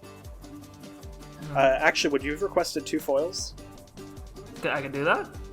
You could, yeah. Okay, then yeah. 2 sword fighting style, so you can do bonus action attack as well. Okay, then I'll do that. Okay, yeah. Much better. So the first one they manage to deflect, but it leaves their position exposed, so you thrust forward and manage to tag them in the chest, and they stumble back and ready themselves to go after you, and they thrust forward for an attack. That is a 9. Misses. And their extra attack, that is a 20 total. Oh, okay, but it's... So, very similar. You deflect the first one, no problem, and then they manage to tag you on the side. That's back to your turn. Both have 2 hits left. Alright, I mean, really there's nothing, like, fancy I can do here, I don't think. So I guess I'm just gonna go for another 2 swipes. Go for it. 23. That hits. And 23. So, damn. Using the exposed position after landing that last hit on you, you hit forward and hit once on her side, and then bring it over and around and hit her on the side of the head. And you hear ding ding ding, and Zephyr speaks up. And that's it for round 1. Imp taking it away in the second, second round. In merely 12 seconds, not bad at all. Ladies and gentlemen, round of applause. Vin is just staring at it, it's just like, damn, that was quick. And then it's like, alright, on the left side, next contestants, we have an Amel Markex, hailing from Ironlog as well. And on the other side, we have another Dragonborn. Waggles eyebrows. Here. We have Toxal hailing from Aventol. A little bit of a foreigner, so to speak. How you like in Netherwoods? Or, that's the wrong. How you like in the Wildwoods? And you just, from underneath the protective gear, you just see a thumbs up from a red Dragonborn hand. He holds out one fencing sword towards you, Emble. I'm gonna like kind of spin my around so the blade part is like down, and I'm gonna walk up to the middle and just kind of throw my arm out for a shake, as a good faith of Dragonborn. He'll hold the blade out to the side and reach forward. Big sturdy handshake. He definitely has more muscles than you. Oh boy, this is going to be a scary fight. So back up and just ready myself. Ding! Begin initiative. 16. Strong out the gate. 11, so you're first. Alright. So I guess I'm going to scoop my way up, and I guess I'm going to try to go for two quick jabs. Alright. 15, and my page went up. 24. The first one misses. The second one, you manage to tag him on the arm. And as you deliver those 2 blows, he's going to go in for his 2. With a 16. That meets. And a 16 again. Oh my god, alright. So after you lunge forward twice, he manages to tag you once in your leg and once in your shoulder. And just going back into defensive stance, it's your turn again. What do you do? I'm gonna try to go in for one more. Go for it. 26. That's a hit. And 27. Oh. Let's go. Masterfully then, as you finish it off with a crit, you reach forward and hit him on like the side of the shoulder, and then he goes to like make a counter attack, and you spin around him, and then just place the blade, it's not a sharp blade, but you place the rod right across his neck, and he kind of just like leans his head back, and the crowd's like, "Oh!"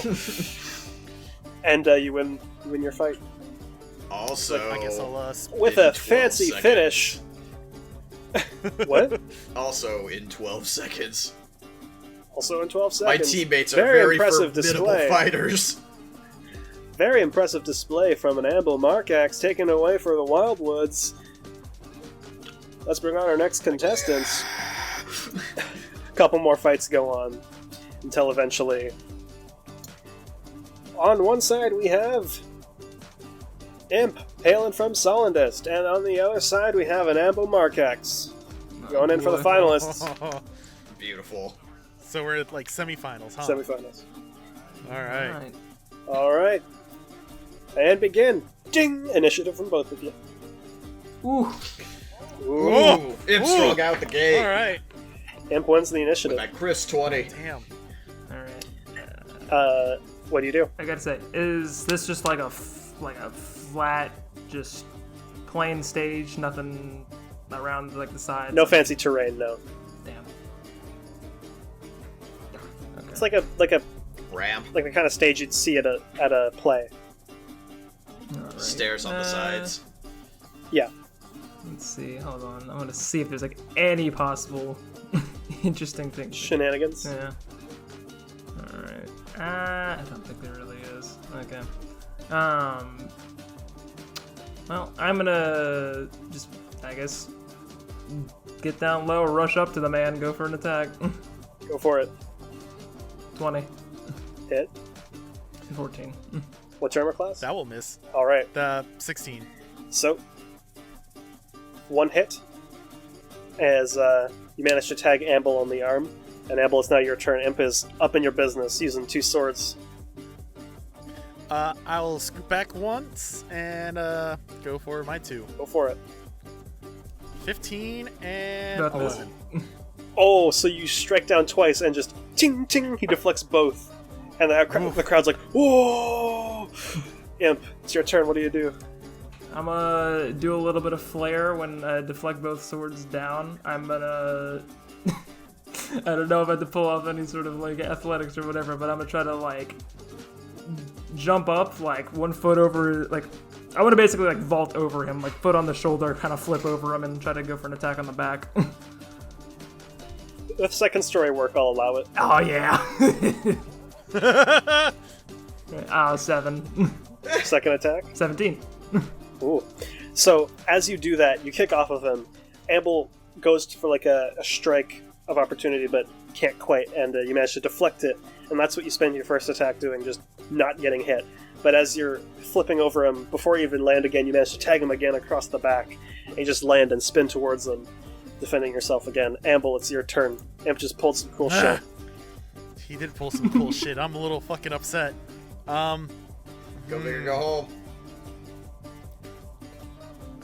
I do want to go big, but I won't. How the fuck do I go big from that? Yeah, you're down 2-0. Yeah.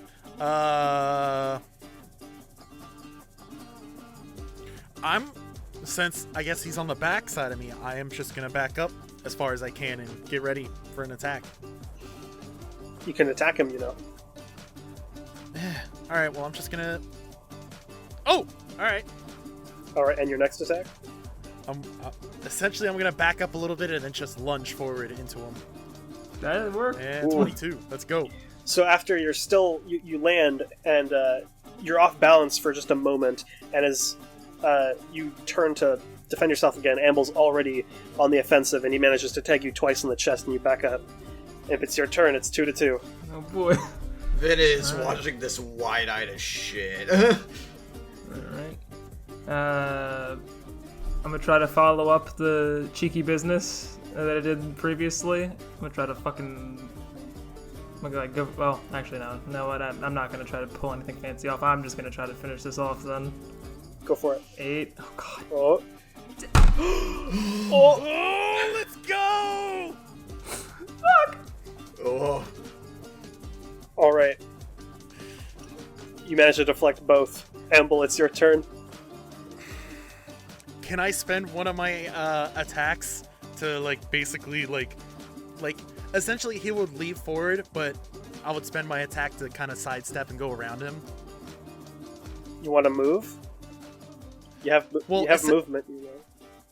Well, yeah, but I'm just saying is I will literally give up I one of my think he's attacks trying to for show him- off. He's trying to showboat. For him, Go for it. him Make to your one pass- attack then.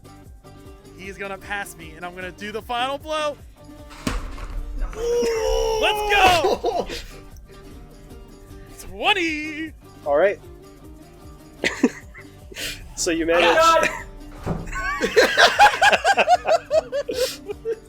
So you manage one last time, Imp getting a bit too confident, to strike the last blow, and the crowd's like, "Wow, yeah, that's great! Oh my god, go to the left!" Ah! Woo! A close match between Amble and Imp. That was a great display from both sides, both finesse and talent. Looks like we have Amble going up against the champion. Well, the champion? Yeah, well, please welcome to the stage a Madam Ava Rosa, and you see a tiefling walk onto stage, red-skinned with long black hair. Just a single rapier up gives you a brief bow. So are we going to get this on the road? I'll bow back in a... Absolutely. Well, all right then. And she holds her rapier up towards you. It's make your best shot. She's giving you the initiative. Oh, wow. She also is not Give wearing it- any protective gear. Yo. I'm leaning in next to Vin during this and being like, well, at least I get to watch him get his ass kicked. Yeah, definitely. I feel very intimidated now, but I also feel like I feel like this is going to be low key I don't know if anyone else knows, but a fighter. But all right, I guess I'm just gonna deep breath and just once I exhale, I'm gonna rush in for my 2 attacks. Alright, make your attacks a disadvantage because she has taken the dodge action. Oh, okay. Let's 17 All right. and 14. So for that first attack, as you strike forward, you're about to hit, and with an uncanny speed, she uses her reaction to parry, and raises her armor class, and deflects that one strike, and the 14, you thrust forward, and she just dances out of the way. Dumb question, Tao, actually, because you mentioned it. Yep. Can anyone use the dodge action? Yeah, the dodge action is an action you can dodge. Oh, okay. I literally didn't. I thought that was like something tied specifically to like a certain rogue subclass or something. I would have used that. I had no idea that's a thing. Well, it's your action to do it, so you wouldn't have been able to attack. Oh, well, fair enough. Okay, now I know. Yeah, so you thrust forward twice, not able to make land any blows, and she's kind of like, interesting fighting style. I see you've been with the military. And she strikes forward twice towards you. That is 25 to hit, Oh, all right. and a 18 to hit. Still hits me. So Bye-bye. 2 hits right away, one on the side of the arm, one on the side of the leg, and she kind of goes back to her defensive stance. Come on. Give him a show. It's your turn. I guess I'm just gonna laugh to myself and really like your style there, but it ain't over yet. And go in for another attack. Yeah, not at disadvantage this time, at normal. All right. I was about to say. Whew. Ugh! 8. That's a nat 1. Natty 1 for an 8. Ooh. And oh no! Well, you weren't wrong, Imp. This boy about to get Thrust forward demolished. twice. You thrust forward twice and cling, cling! She easily deflects both. And back to her turn. Oh, that's only 14. That'll miss. And there we go, a 20 total. Yeah. So you deflect the first one, you're like, you did it! And then immediately you feel the point right in between the safety gear, just pressed up against your neck slightly. It's like, very well done. And she tosses the blade off to one of the stagehands, And offers a handshake out to you. It was nice fighting with someone that's been in the military. It's been a while. Thank you. It was an honor. Do you take the handshake? Yes, absolutely. Big firm handshake. Even ground that time. Nice. And Respect. you see Zephyr back onto the stage. And our reigning champion 2 years in running, Ava Rosa, round of applause. Yes! Give him a love! Yeah! Please, somebody give that man a left! Alright, I'm gonna skip past the archery tournament and leave it down to a couple rolls. Go ahead, roll 2 archery checks. Just roll 2 longbow attacks. Alright. Oof.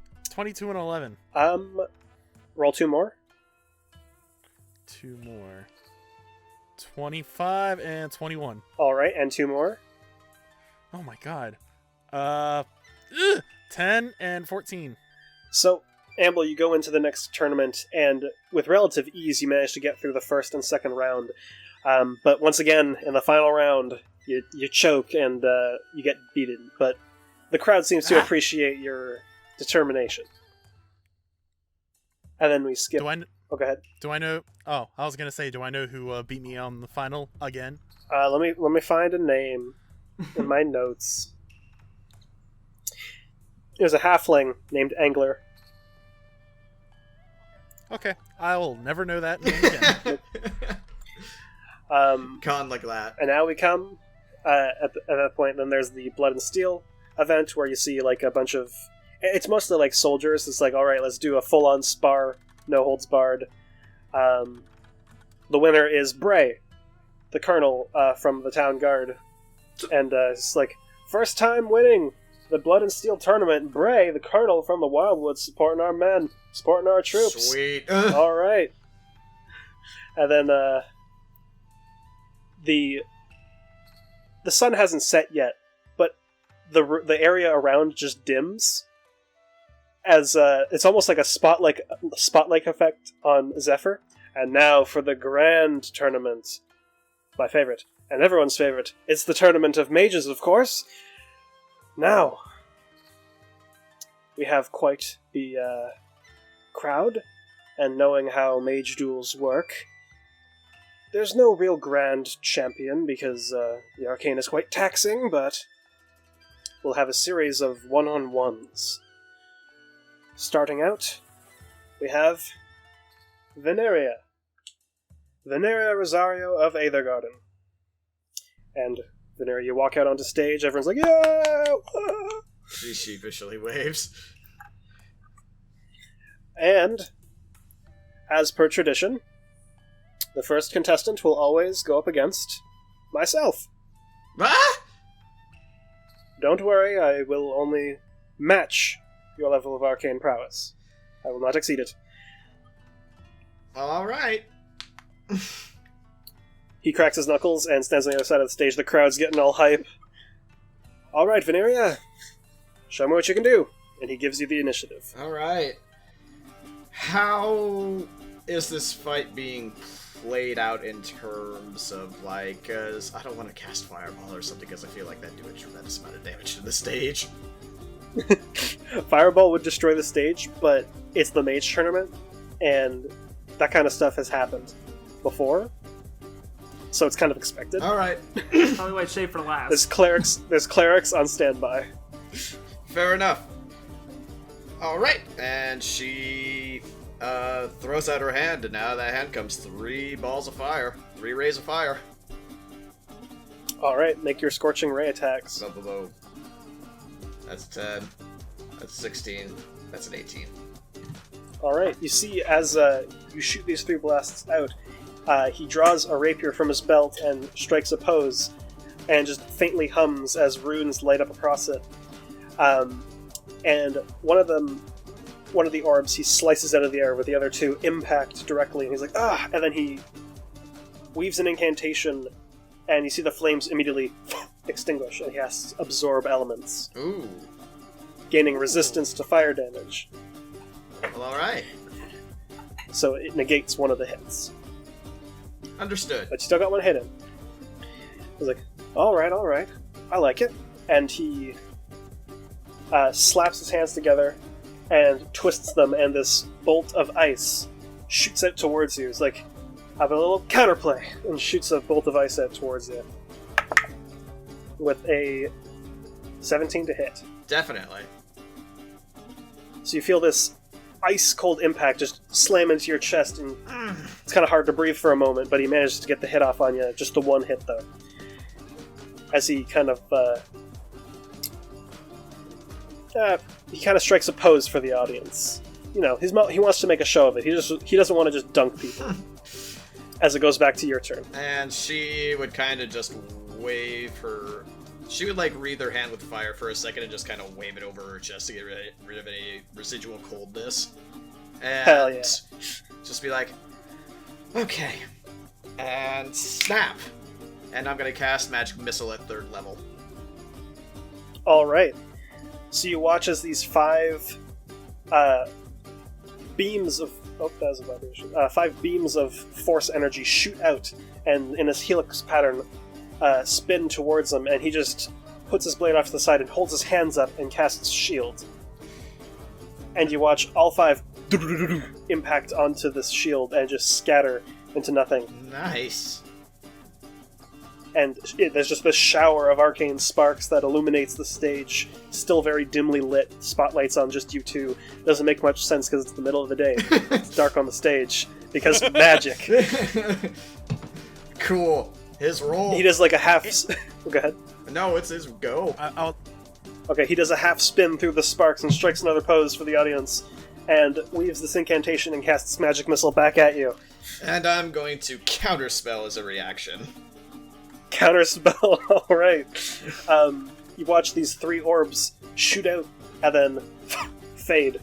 It's kind of like, I see. Interesting.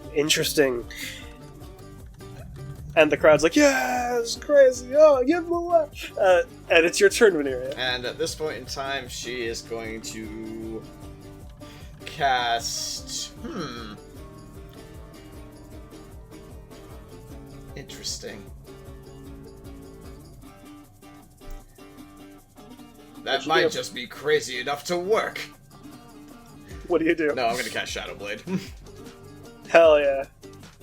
And, yep, she just makes it apparate into her hand, and is gonna go in for those swings.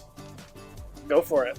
So the crowd's like, whoa, as you summon this long blade made of shadows and you rush forward. Make your attack roll. An 11. He just sidesteps out of the way. Ooh, very fancy. Illusions that can kill. It's... As you miss. It's what I do. And he's going to take a single step back and then weave this incantation and then blast this massive cone of ice energy out towards you. Alright. Make a Constitution save. Alright. A 13. That just fails.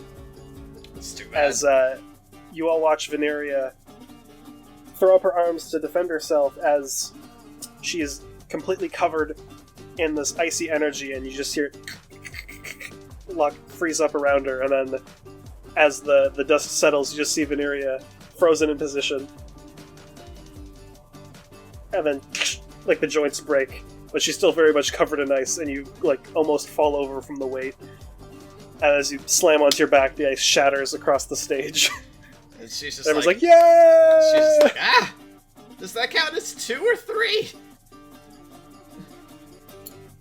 I tend to call that a loss, but if you want to keep going, feel free. And he strikes a defensive position, and the crowd's like, oh! And she is going to, from the ground, basically push kick back onto her feet. Alright. And yeah, she's gonna try to do that Scorching Ray, even though he does have resistance to it. Yep. Go ahead. Cool. 15, 11, 21. So the first two, he slices out of the air with his rapier, and then the third one just impacts across his shoulder. Which he also casts Absorb Elements on to extinguish immediately. Okay. You see there's like scorch marks where it impacts. He just kind of stumbles back. You got some fight in you. I like it. I try my damnedest. Let's finish it off with a bit of a bang. And he claps his hands together. And I need you to make a strength saving throw. He's going to cast telekinesis to throw you across the stage. That's a 5. So he claps his hands together right in front of you, and then you just feel this unearthly force just pull you back, and you just off the stage. Just like, ow. And the crowd's like, yeah! Veneria, that was awesome! Yeah, my love! She Yeah! gets up and slightly brushes herself off and is like, a little bit unceremonious. But that's okay. Just consider yourself lucky that Seraph isn't here. He wouldn't have been as nice about it. That's besides the point. That was round 1! That's fun. That was good job, Veneria. That was great. Give a hand for Veneria. And she gives... Whoa! Left! Get him all left. He never got it. No, she would just give him a 2-finger salute and a grin and return to her comrades and just be like, He would give you a wink. ah! I like this man. Did good out there. Come back The and I'm game like, goes on. well, that was nice. You go back, and goes back for the rest of the show. Many other mages battle it out. It's not nearly as grandiose as y'all's, because they're not nearly as skilled. But it's still a nice display. It's a lot more of a firebolt, whoa, Whoa! instead of scorching ray kind of thing. So you all watch. It's a quaint old time. Eventually, tournament ends. People start packing up, getting ready to go home. What do y'all do? I'm leaning on Amble. I am tired. Yeah, I'm feeling pretty wiped. Getting to the finals and choking. Hey, fight your heart out. Well, for first time at this, I thought I did pretty good. Yeah, you did pretty good. Thought I did alright. Yeah, it's tough being up there. You guys do realize that we're probably gonna leave for Salundus, or not, excuse me, Waterkeep tomorrow, right? At this point, Aramis walks up to y'all. Well, at least I will. You got I mean, business That back business here there? is just about done. Well, I'm not really sure where I'm going from here. Are you sticking with us, or are you going out on your own, you think? Well, to be truthful with you, if anything, the last couple of weeks have taught me that I am not particularly good at on my own in a bad situation, so I would appreciate the backup. A few more friends would be nice. I'm sure Oren's just like, And you see she has a little ribbon that has a number 1 on it. Oh! Yeah. my heart. Oh, Alright. you're the true winner today, aren't you? So, is there But anything yeah, else anybody's gonna do? Or are we retiring for the night? I was about to say, I think we would kind of enjoy the closing ceremonies. Are there fireworks? Are there magical fireworks? There are. It looks amazing. Hell yeah. Yes. So yeah, we watch magical fireworks and then probably retreat for the night. As this is happening during the fireworks, Aramis is just kind of standing behind y'all. Is like, yeah, it's been nice. One last big celebration before, the storm. Oh, shit, it's the fan. Let them have their fun. Well, as long as we keep positive and look to the future, we'll get through this. Isn't that just about what every cliche hero has ever said in any crazy fable ever put to print? And usually it ends up Wow. going terribly wrong. You know what? Maybe I like cliches. Okay. Okay. He's got a point. He does have a point. That's besides the point right now. I'm heading back to Waterkeep, y'all. You heading out tonight? Yeah, I need to get back. Aaron's got a couple tasks for me. Alright, well, stay safe, man. I'm gonna give him a... You know where to reach us. I'm gonna give him a clap on the shoulder. He responds with the same. Yeah, I'll be in the Waterkeep area. Vin If you ever need it. goes in to give him like a quick hug and then kind of like stops and then gives him a much softer one. He gives you a hug back. Well, and he takes off the Ring of Far speech he got and hands it to you, Imp. Give this to Avar for me. I never planned on keeping it, really. You sure, man? Oh. Yeah, give it... He knows what to do with it. Don't worry. Alright. Yeah, if you ever need me, you're always welcome within the halls.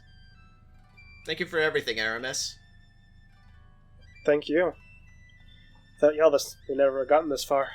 Well, let's hope it resolves nice and, Nice and quickly, but I doubt it'll be that simple. That's what I'm going back to try to do. I mean, fingers Yep. crossed. Hindsight's 2020. Yep. Well, don't See what die. happens. Go kick some ass. Likewise. And, yeah, watch out for vampires. That shit sucks.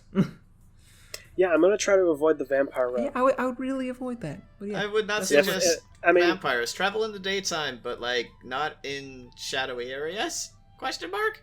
yeah, I mean, I can just outrun them. that too. Anyway, That too. It's fine. Anyway, see ya. be seeing you. And he just kind of gives you a two-finger salute and starts walking down the main halls I return it. towards the western gate. Vin, at this point in time, with the three of us staring at Aramis, puts her hands on each of their shoulders and it's just like, you guys are now my new best friends. I am removing hand and giving it a pat, being like, okay, well, you know. I like to meet my best That's friend. fair, Imp. That's fair. So, you all make your way back to the Magic Circle after the festival of the Wayfarers Festival. A nice fun day for y'all after the recent events. It's been calm. You'll find your way eventually back to the Magic Circle, and after a while you all decide to take a rest for the night. I need KJ and Kip to enter the waiting room Oh boy. Oh, okay. Excellent. in the Oh Discord. shit. See All you in right. a moment. Yep. Oh boy. Oh no. Boy. All right. Here we go. Let me get the music. Oh god, there's music. We see you, Imp, laying restless in your room, deep beneath the guild in the magic circle, in the late hours of the night. You're in a cold sweat. You're tossing and turning, searching for a rest that you know isn't coming. We see you clutch onto the sides of your head in desperation, before you throw yourself out of bed and onto your feet. You open your eyes, but what you see isn't your small room sequestered in the lower levels of the guild, but a vacuous white void. You turn, looking back towards where you were trying to rest, and see nothing. You're alone. But you feel like you're being watched. You feel the weight of fear beginning to build in your chest as you go to speak out into the infinite. But as you open your mouth to speak, that weight builds further. It feels like you're drowning. You thrash and turn around in desperation, looking for a way out, to see a figure silhouetted in black. It bears the visage of a half-elf standing mere feet from you. It's familiar but foreign, and it speaks in your own voice out towards you. You need to stay on this path, Imp. You need to follow the cat and the dragon. They need you. There's a long pause as that pressure continues to build, and you see your vision begin to fade out from the corners of your eyes. You will understand who you are, what you are, your place in all of this, soon. The infinite white void around you slowly dims into a black abyss. And that figure, silhouetted in black, now stands out, a bright beacon in the darkness, silhouetted in white, against this backdrop of despair. I'm sorry I can't be of more help now, but I'll be here. I'll be here when you're ready, as I always have. The figure reaches forward, placing a hand on your shoulder, as your vision fades completely. Imp? Ilman? We need to be strong. And you drift into a deep slumber.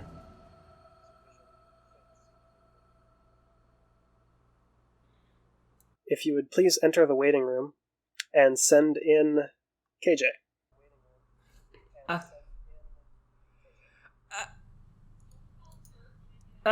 Oh no. Okay, KJ, you're up. Oh no. Okay. Good day. Hello. Hello, Veneria. What's up? Let me get the music started. That's never a good sign. Alright. We see you, Veneria, laying in your room. You don't have trouble sleeping. But tonight is different. You close your eyes and lay in wait for sleep to come, but hours pass and you're restless. You're bothered, so you get up, your vision adjusting to the low-lit interior of the room.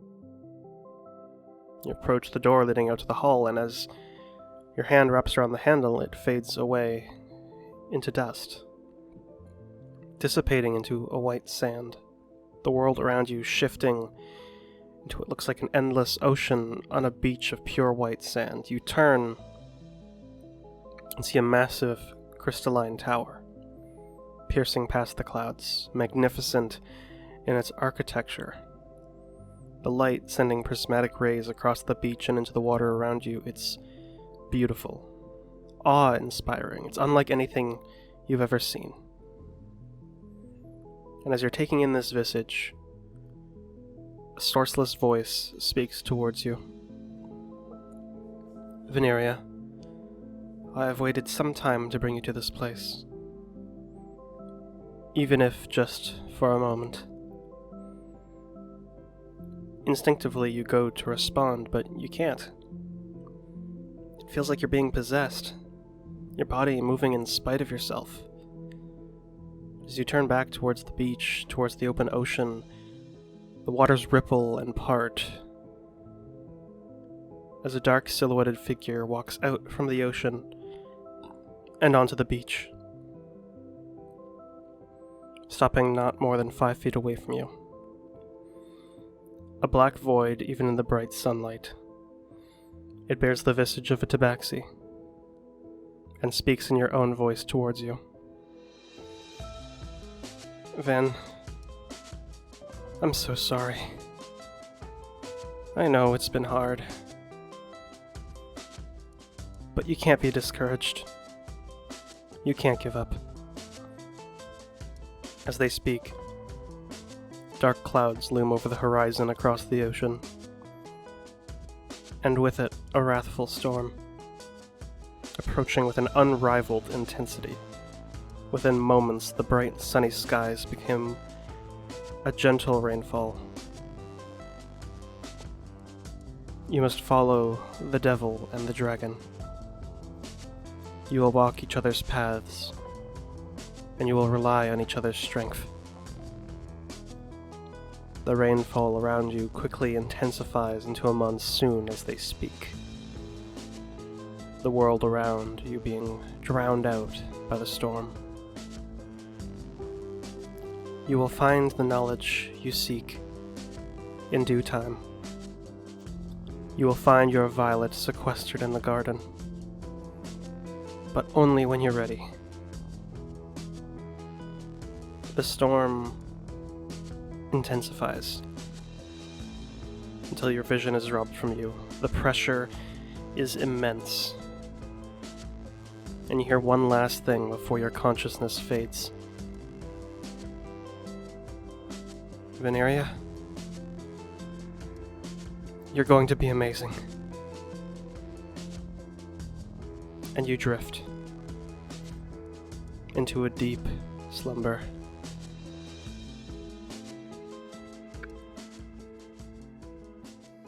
If you could please enter the waiting room and send in Kip. Alright, be right back. What the shit? You're up, champ. On your way, Kip. Yeah. Oh no! Don't tell me that shit! No! Oh god! Your turn. No! Oh god damn it. Okay. Alright. I'll see you guys on the other side. Alright, I'm ready. Hello, Amble Markax. Hi. That is me. Let me get the music going. We see you, Amble, in the late hours of the night, trying your best to get to sleep. But it's eluding you. You toss and turn until you roll out of bed, deciding to check on Oren. You leave your chambers and head down to where she's resting. You open the door and step through, still rubbing your eyes, but you aren't faced with Oren. You're standing atop a mountain range, the Iron Rock Valley, overlooking the wildwoods. You gaze upon Iron Lock and the rest of the world around you, the beauty of the land covered in snow. You're petrified by this view, losing yourself in its brilliance. And you feel the ground beneath you shake with a heavy impact. You turn northward, gazing off towards the moonlight coast, and your gaze meets that of a magnificent white dragon with deep red eyes, and atop it, a figure silhouetted in black, with the visage of a dragonborn riding on the back of this dragon. And they speak out towards you in your own voice. You've been busy, Amble. You're an accomplished man. But you're far from the end of your journey. Behind them, as they speak, you see a skirmish playing out. Ships and vessels being engulfed in flames as this endless force of darkness begins to approach from the north. You must follow the devil and the cat. They will be your brother and sister in arms. The onslaught of shadowed figures has begun to pour onto the soil of the wildwoods, and with them an endless abyssal darkness looming from the horizon. You must be patient, Amble. Soon you will understand where your path is taking you. The shadowed figures surround you, Amble, blocking your view from the figure and the dragon. Instinctively, you draw your weapon and begin to cut them down as they come, fighting back in desperation. You see the shadowed figure of a Sahagan lunging a spear towards you, which you parry and carve away as it dissipates into nothingness. You see the silhouette of a vampire thrall rushing towards you, and you cut it down in a single blow. Lastly, you see the silhouette of Lord Winslow, as three shadowy beams shoot out towards you. You sidestep and draw your bow, sending an arrow into the dead center of it, dissipating the shadow. But they're overwhelming you. And you hear the figure speak again. They need you. And you might not know it yet, but you need them.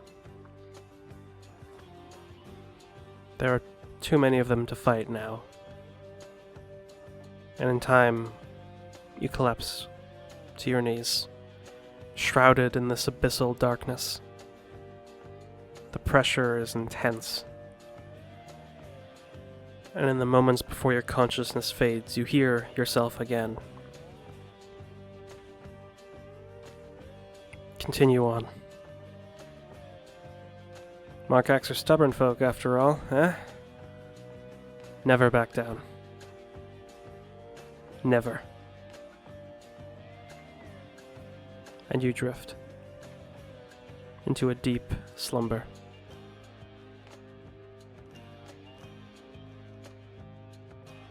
If you could please go to the waiting room and get Shad and KJ and yourself in here. Sure as fuck was for me.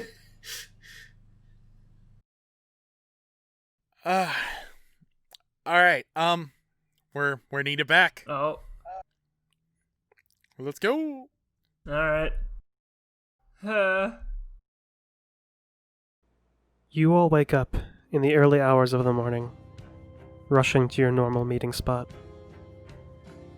No words are needed. You all share a knowing look.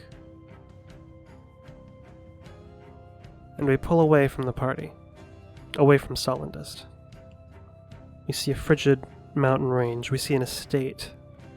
We see a room lit by dim candlelight, a shadowed figure writing an elegant letter with brilliant calligraphy before they fold it up and pour hot red wax onto it, pressing a seal into it. As they pull the seal off, we see the symbol of a mountain range on both the left and right side. And that's where we're going to pick up next session.